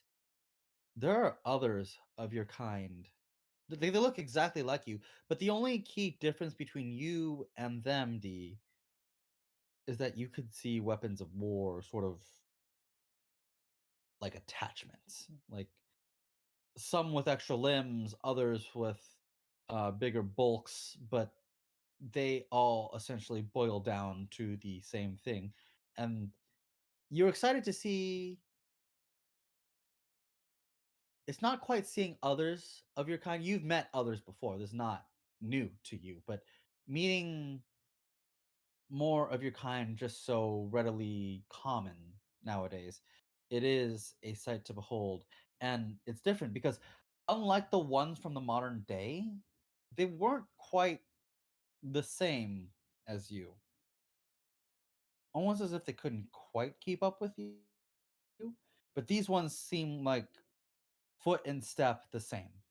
Um, although many of which seem to be slightly more lethal. And they act as sort of like guards, and a lot of them, unlike because you actually on your form is relatively smoothened out metal. Like there's no there, it's utilitarian to its very core. But some of these versions of your kin are very decorated and like ceremonial in nature, if that makes any sense. Like, yes, they are certainly scary, but also they basically look ready to go to a ball as like a fancy guard or something like that, or piece of armor. um, it's at this point that the two of you reach to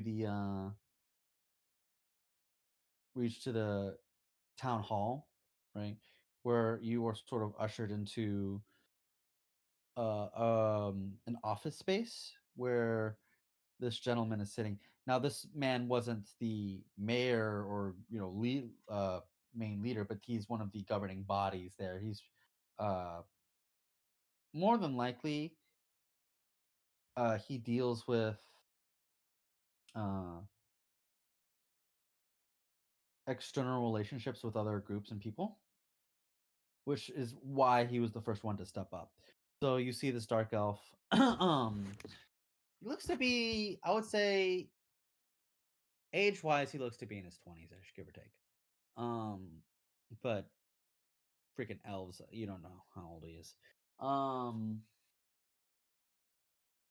So he lets down his glasses and it's like, ah, I see. Well, welcome in, please. Take a seat, be comfortable. He gestures to you, Ty. Uh, at one of the seats. Technically, there are two seats there. So, but he does gesture to Ty to feel free to sit down. So, I forgive me. You're gonna have to wrap my head. I need to wrap my head around this. What is it that you're specifically looking for help here? Because, like, for so without to state the obvious again, like I had lots of concerns, but for now I'm willing to forego those. To you got to give me something to work with here. What am I dealing with? What's going on? Okay. How familiar are you with ponds in the forest? The, there's plenty of them, I suppose. Why are we talking about ponds? How familiar are you with chronomancy? He looks over to Dee again and then back at Ty. Um, Yeah, that's the word. Thank you. yeah. Um, well, it's a study at our schools. It's something most at the least like to dabble with here and there. Um, are you referring to a pool? One of those pools? Yes. Vaguely, I know that the council has pretty much laid claim to most of them, if not all of them. Uh, it's sort of a contingence after the whole deal with the Diaz Irae. It's not exactly something we can get our hands on, stupid fucking dragon. But I suppose I know enough. Did you come out of one of those? Yes. Yeah. To try and make a very complicated situation a little less complicated. We came out of one of those pools, and we need to find a way to get back to where we came from. You're fucking with me, right? Unfortunately, no. We wish we were. Be a really weird joke, but yeah, no, we're not fucking with you.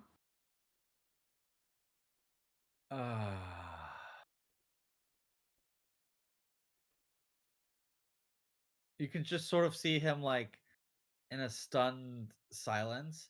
Not so much like freaked out, more so like, Jesus Christ, I knew I should have called out today.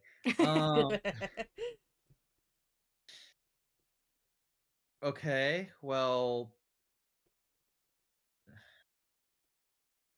I don't exactly know enough to try and mess with one of those, nor do I really have the authority to mess with those. I mean,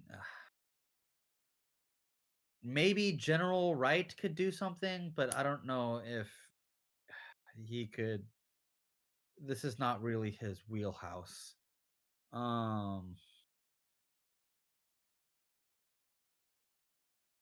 Trish, the hefty roll.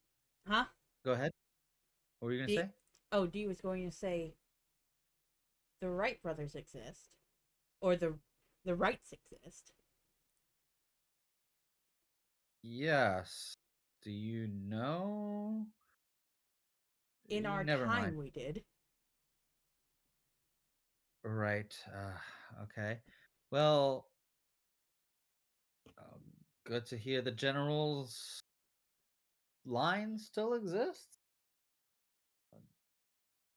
Weird for an old man to have kids, but I mean, they're happy. I guess someone has to be happy.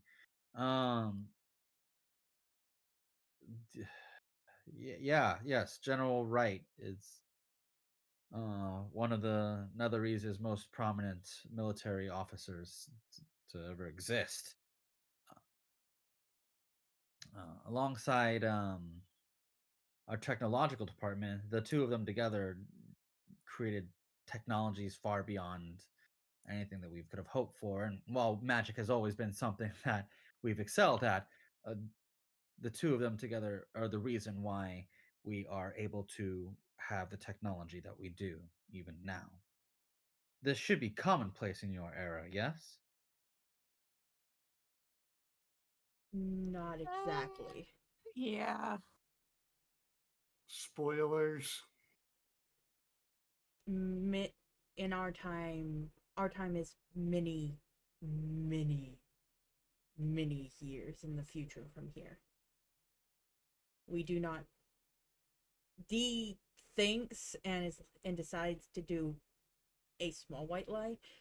We do not know exactly what caused the disappearance of technologies. Disappearance. Forgetfulness. They don't exist in our time, not as well as we've seen them here. Excuse me? Like, then if this is the case, then I have to tell the higher ups exactly so that way we can prevent this entirely. This is absurd. The issue is we don't know how they disappear, or where Then they we go, will or prepare what for happens.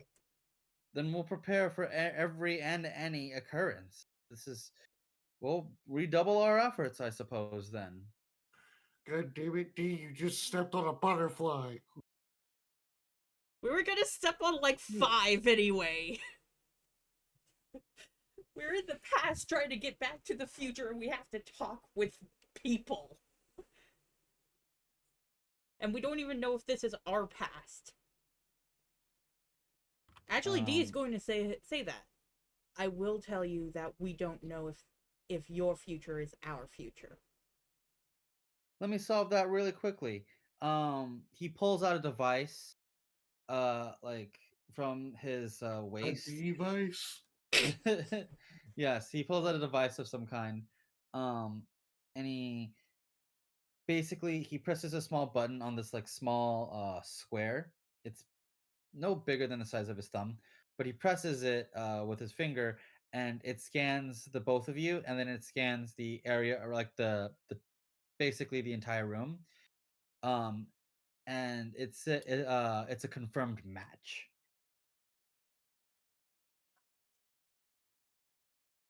So I guess you're from the same timeline then. Yes. Okay, so I suppose we have more pressing Apparently. matters to deal with. All right. Well, I cannot help you in your situation at the moment because the disappearance of both technology and magic is something that is not tolerable, especially for us. So, for the moment, we are going to. He didn't say anything about magic. He said technology.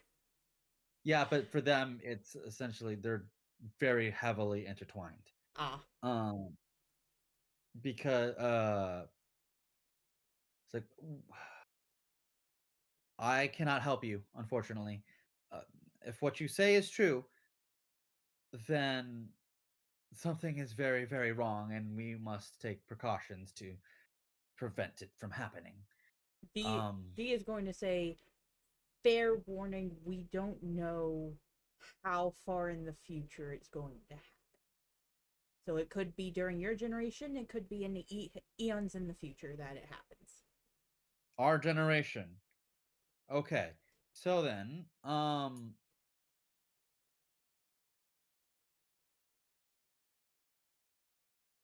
sorry. I'm gonna have to send you both out at the moment. I cannot think of anything else. Okay. I'm going to make some calls. I'm going to make a lot of discussions, but until then, I cannot help you until we're absolutely certain that nothing will go wrong. I appreciate you both for coming in. And ma'am, he looks at Ty again. I would hazard to talk to the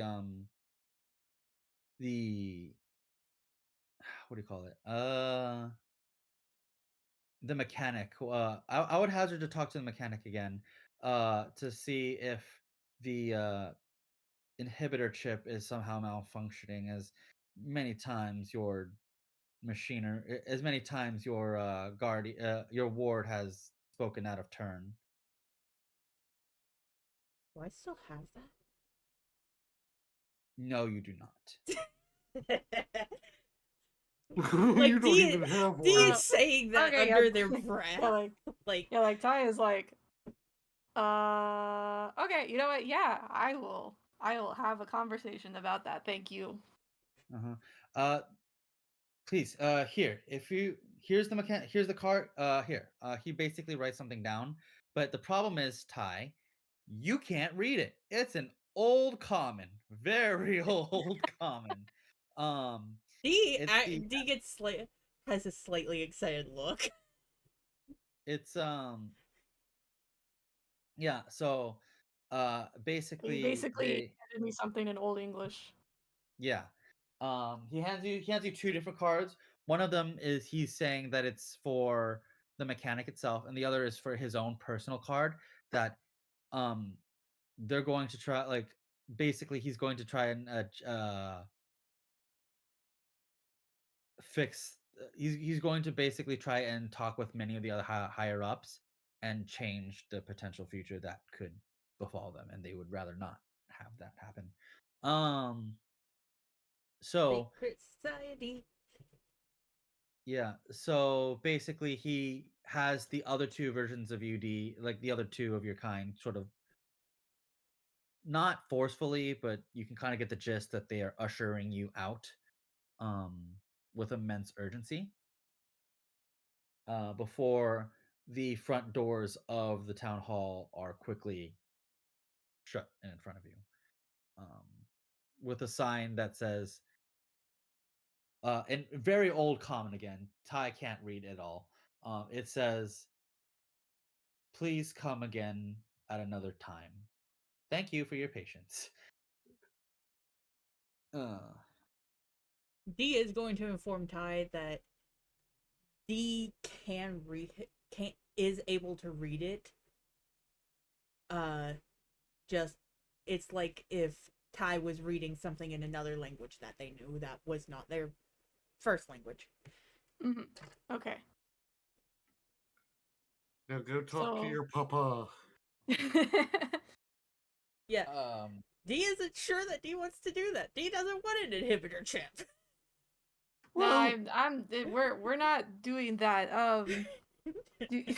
I just said that to kind of get them off the. Well, I are mean- you remembering anything? Like what is going on with this with the like handler stuff? Like it's weirding me out that they're like treating you as not, your own thinking being. I am not sure exactly, as I do not have many memories of my first creation.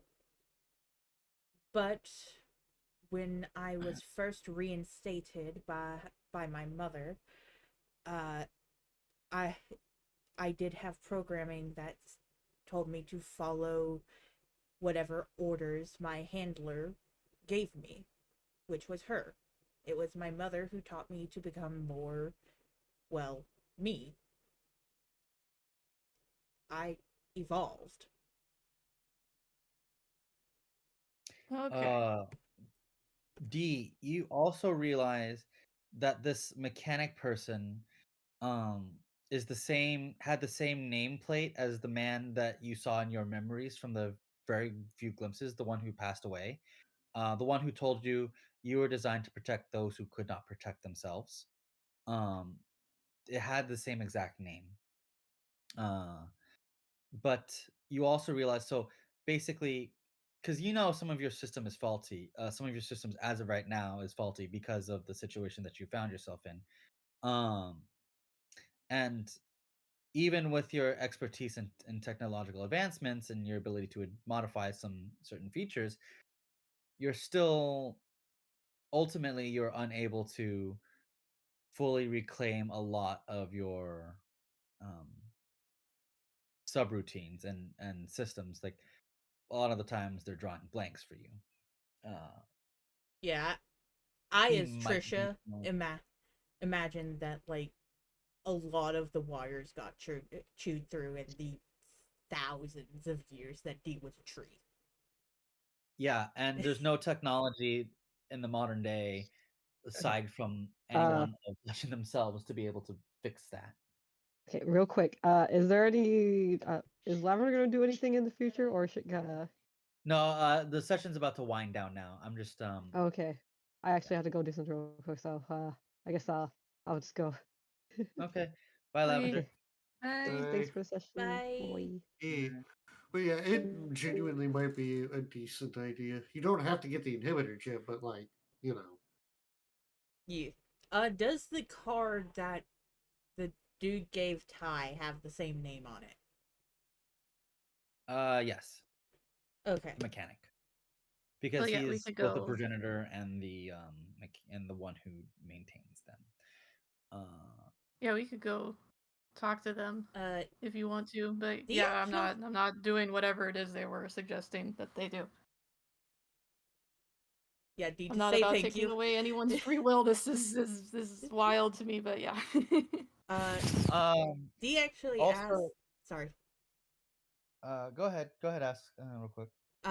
Dee actually asked Ty, "Do you want to go check this dude out, or see if we can find the local academy and ask for someone who specializes in chronomancy?" I mean, I feel like from what we just told them, and she kind of points at the now closed door, like I think they're gonna come find us. Fair enough. D, Ty, go ahead and roll me Arcana, and then after that, roll me Perception.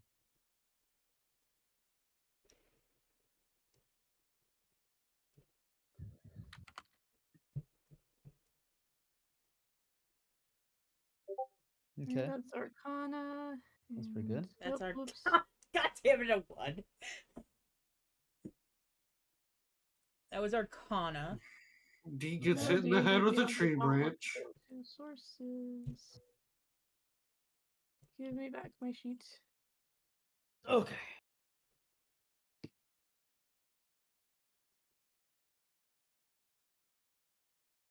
Okay, perception is 9.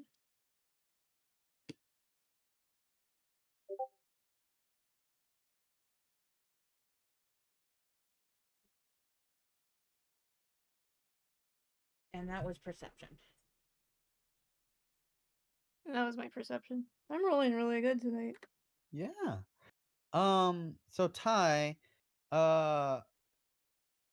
you come to realize what sort of cataclysmic changes would happen, because here's the thing. The fall of the Netherese was massive. It had heavy implications for the multiverse itself, right? For both, not just for Epos, but for places like Faerun and even farther out other realms that may or may not matter. That was how large this was. It was such a cataclysmic event because they were a multi-universal organization and people. They were that powerful. Um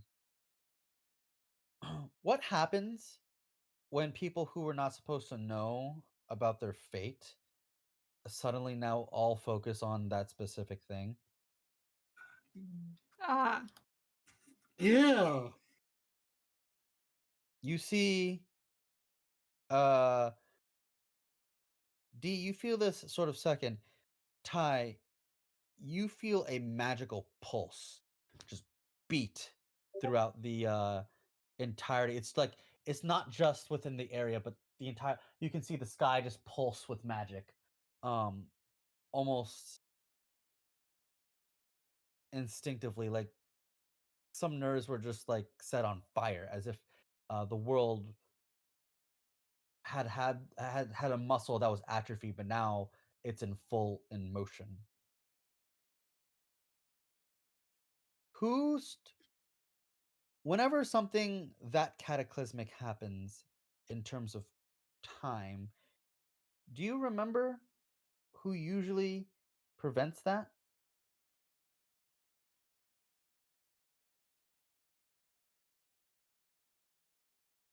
not offhand, but I know someone does. Let me see. Yeah, Hold on. Trisha's brain is drawing a blank. There The it is. council. Yep, it is the council. The Council of Grey, the one that everyone fears multiversally. Oh And yeah. y'all just pissed Okay, in the great. fucking pool. Well, Okay, For now, out so of yeah, that we're big, definitely gonna be found. So there is a big beat in time and space as magic bursts through the area. You get a sinking suspicion something might not be so great when you return. For now, that was where we will end the session. Well, fuck. Yeah. in Dee's defense, Dee was under the assumption that they were so far in the past that anything that they do would have already been done. Yeah, that's what happens when you assume. So, but yeah, Time fuckery is uh, bullshit. yeah. Sometimes, No. because here's the problem. Sometimes you can get away with some things, but in Korrak's case, right? That was essentially the equivalent of jaywalking. There's no police officer, like a police officer may honk at you and like scold you, but that's not gonna arrest you. This was essentially setting off a nuke in your backyard. Yeah. well, Like, So, Korrak just claimed a small piece of fate for himself, like just enough for him. You essentially just damn near rewrote the entire course of trillions of years. oops. well, we'll figure it out as we go along. I mean, it's nothing that a little modified memory couldn't fix. Yeah, there you go. Yeah, yeah. So, for next session. Magic solutions for magic problems. Yeah. Yeah. But Go back you in know, time again you and guys- just send them back to their own time. yeah, hopefully this session worked out pretty well for everyone. Dee and Ty are gonna get fucking Yeah. erased. We're gonna get Back to the Future. No. Get a hold of a hand and it's gonna be fading Time away. No, actually, our entire group's gonna get erased because first it was Vi, and now it's these two. Time So Korrak's paradoxes just are gonna, bullshit. and it's just gonna like, you know what? We're getting rid of you too, Korrak, because even though what you did was tiny, you're part of this group and you contributed to the continuing ripples. So fuck you too. Yeah. All you had to do was say, yeah, everything's super advanced. All you had to say. Yep, Yeah, we well- totally have all of this stuff. Yeah, exactly. Yeah. You could have just done that. Yeah, and what was gonna happen when someone hands you something that was common in that time and you don't know how the fuck to use it? It's Right fine. now. You bullshit. You've got a bard. Bullshit. Fair The enough. artificer. You know what? Funny enough, it's kind of funny because the bard is the face, right? Whereas the artificer is the mechanic. So one makes the toys, the other sells the toys. Right. But in this case, Ty isn't doing that. But in any case, No, by the way, you all fucking die. yeah, no, it's funny. When Ren and next session, Barrel's gonna be like, "Hey, so what happened? Well, Everyone's with dead." fuck's time. And then So in the 5 seconds you didn't babysit us, we completely ruined time itself. and then Ren's gonna be super confused. I mean, I don't know. Is Red thank coming God. back at some point, or That's the plan. I leave it out there, right? Because the whole thing with Korrak, right? Because yeah, at that point in time, Korrak, when he died, Vi was still there. right? You know. But like what I mean is like mentioning Well, Ren. considering with Ren, I don't 'Cause know. It's been over a year. I don't Yeah. really There's hold also much the- hope. There's also the fact that no one has really heard from Rin in like 4 Yeah. months. 6 actually. Well, in 6 months, and then like damn near a year before that. Yeah. Actually, no, I say 4 because on Rin's chat box, the last message that Rin sent was on 5/22. Let's see. Yeah, when Yeah, was the that was last in May, day? June, July, from her? August. No, you're right. That's September, 6. I was reading the date wrong. I am dumb. It's all right. Yeah, I but thought I mean, it like was even before 9/11. that, Yeah.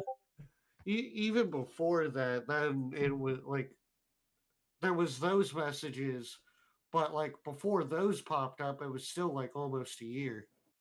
Yeah, I mean, we'll see. Yeah, Because because I know before she I- went radio silent, she picked up a really demanding new job. yeah, I don't plan to kick her out because she's a part of our group and Yeah. it doesn't Yeah. feel right to do that. Um, Yeah, we'll figure it out if she resurfaces. yeah, I'll be like, hey, so because I always told Ren that if she does whenever she is ready to pop back on and join us, that she and I would have to have a personal session specifically to catch her up on everything that she forgot. Yeah. That she did not have um and essentially it would be like a hard like, by the way, here's everything you missed. um so you lost your headspace friends, you got them Korg lost his god, he got them Lots back. of things happened. Lots of things, he got them back. You had to deal with these new creatures called the outlines is what they call themselves, and they basically could copy anything and everything they could see. By the way, they got you managed to make a deal with one of them, you managed to get other people out, and Kina's basically empty now.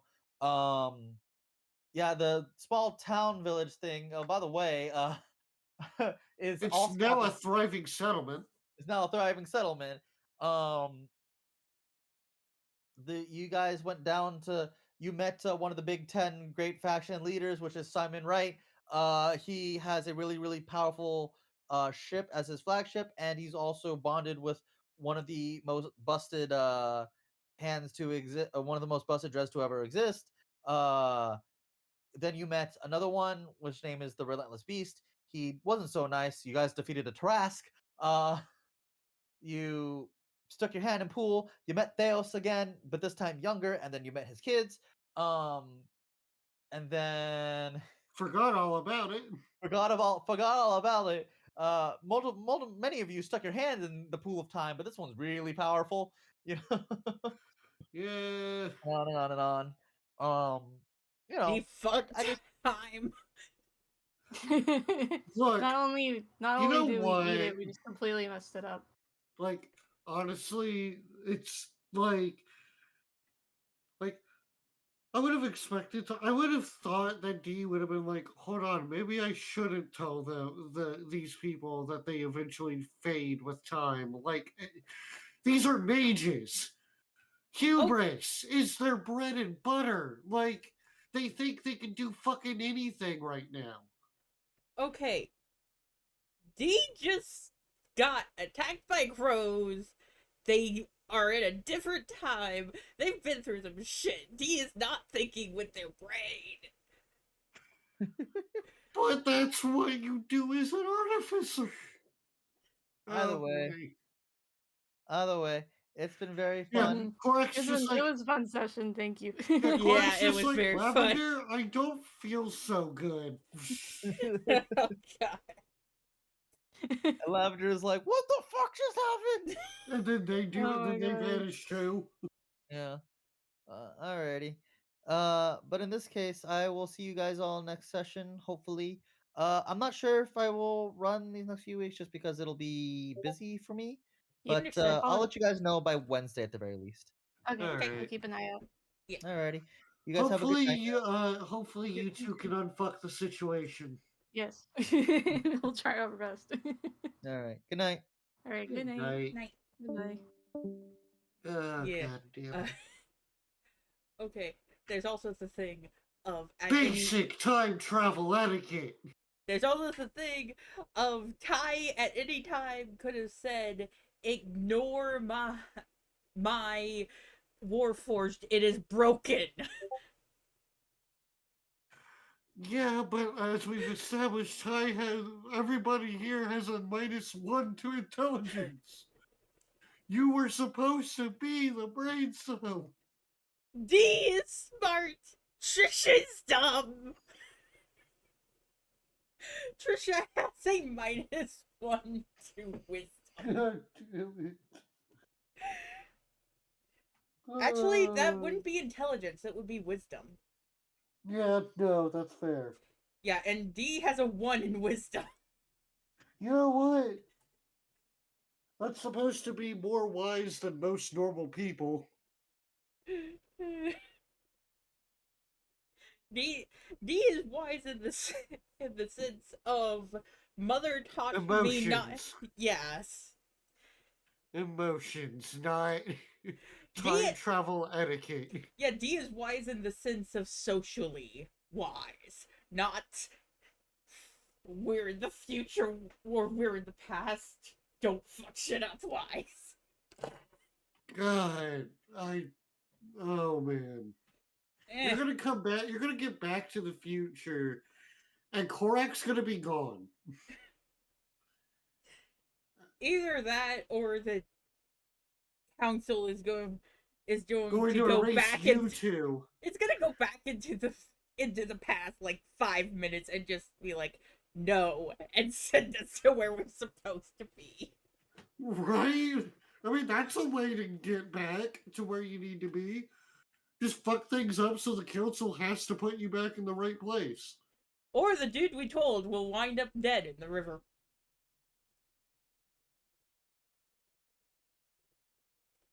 Before he had the chance to tell anyone, I mean. Because two can keep a secret if one of them is dead. Oh, god damn it. It was a fun session, though. It was. I don't know how the next one will work because it seems like again it's going to be a very Ty and Dee misadventure session. Yeah. Oh boy. I did whisper zoned a joke though. Grand Wizard Korrak. Just you see Korrak coming in. Alright, who the fuck is fucking with time? Alright. Why are you here? That ain't important. I am probably entirely different from the Korrak you know. I bet. Alright, look. I get it. Right, you said some dumb shit. The council's pissed. Modify memory. I don't have that. I don't think. Do I have that? I have it. Oh. And Korrak just goes boom, boom. Like blowing 9th level spells on it. And just, there, y'all. Happy now? Good. Fuck off. Wait, I just realized. Who's going to believe him? Believe who? The mayor dude. A warforged and a very small elf come to him and tell them they're from the future and stuff is gonna get fucked up. And they come to him naked from the Actually, woods. probably pretty fucking likely, considering they know about the springs. Yeah, but So again, y'all just fucked it. Like again, they know about the springs, therefore it is a possibility. it's still a thing of like these two people came from the forest nearly buck naked. I don't think they give a shit. Fair enough. It would be funny if he just got laughed out of the council. It would. Like But that's not the way Zone's gonna go. Yeah, I know. It would still be funny though, because it's like, oh yeah, this robot and this small elf girl told me this. Are you high? Oh boy.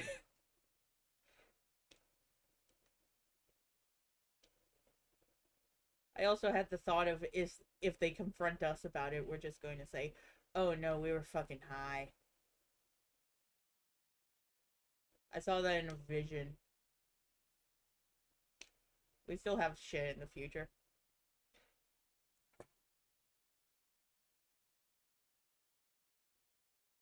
But yeah, we'll see how things turn out with Dee fucking shit up. Yeah, you have a good day. Good night, Korrak. Or Dee. Good Deadly. night. Bleh. Yeah. Bye, Swarm. Bye.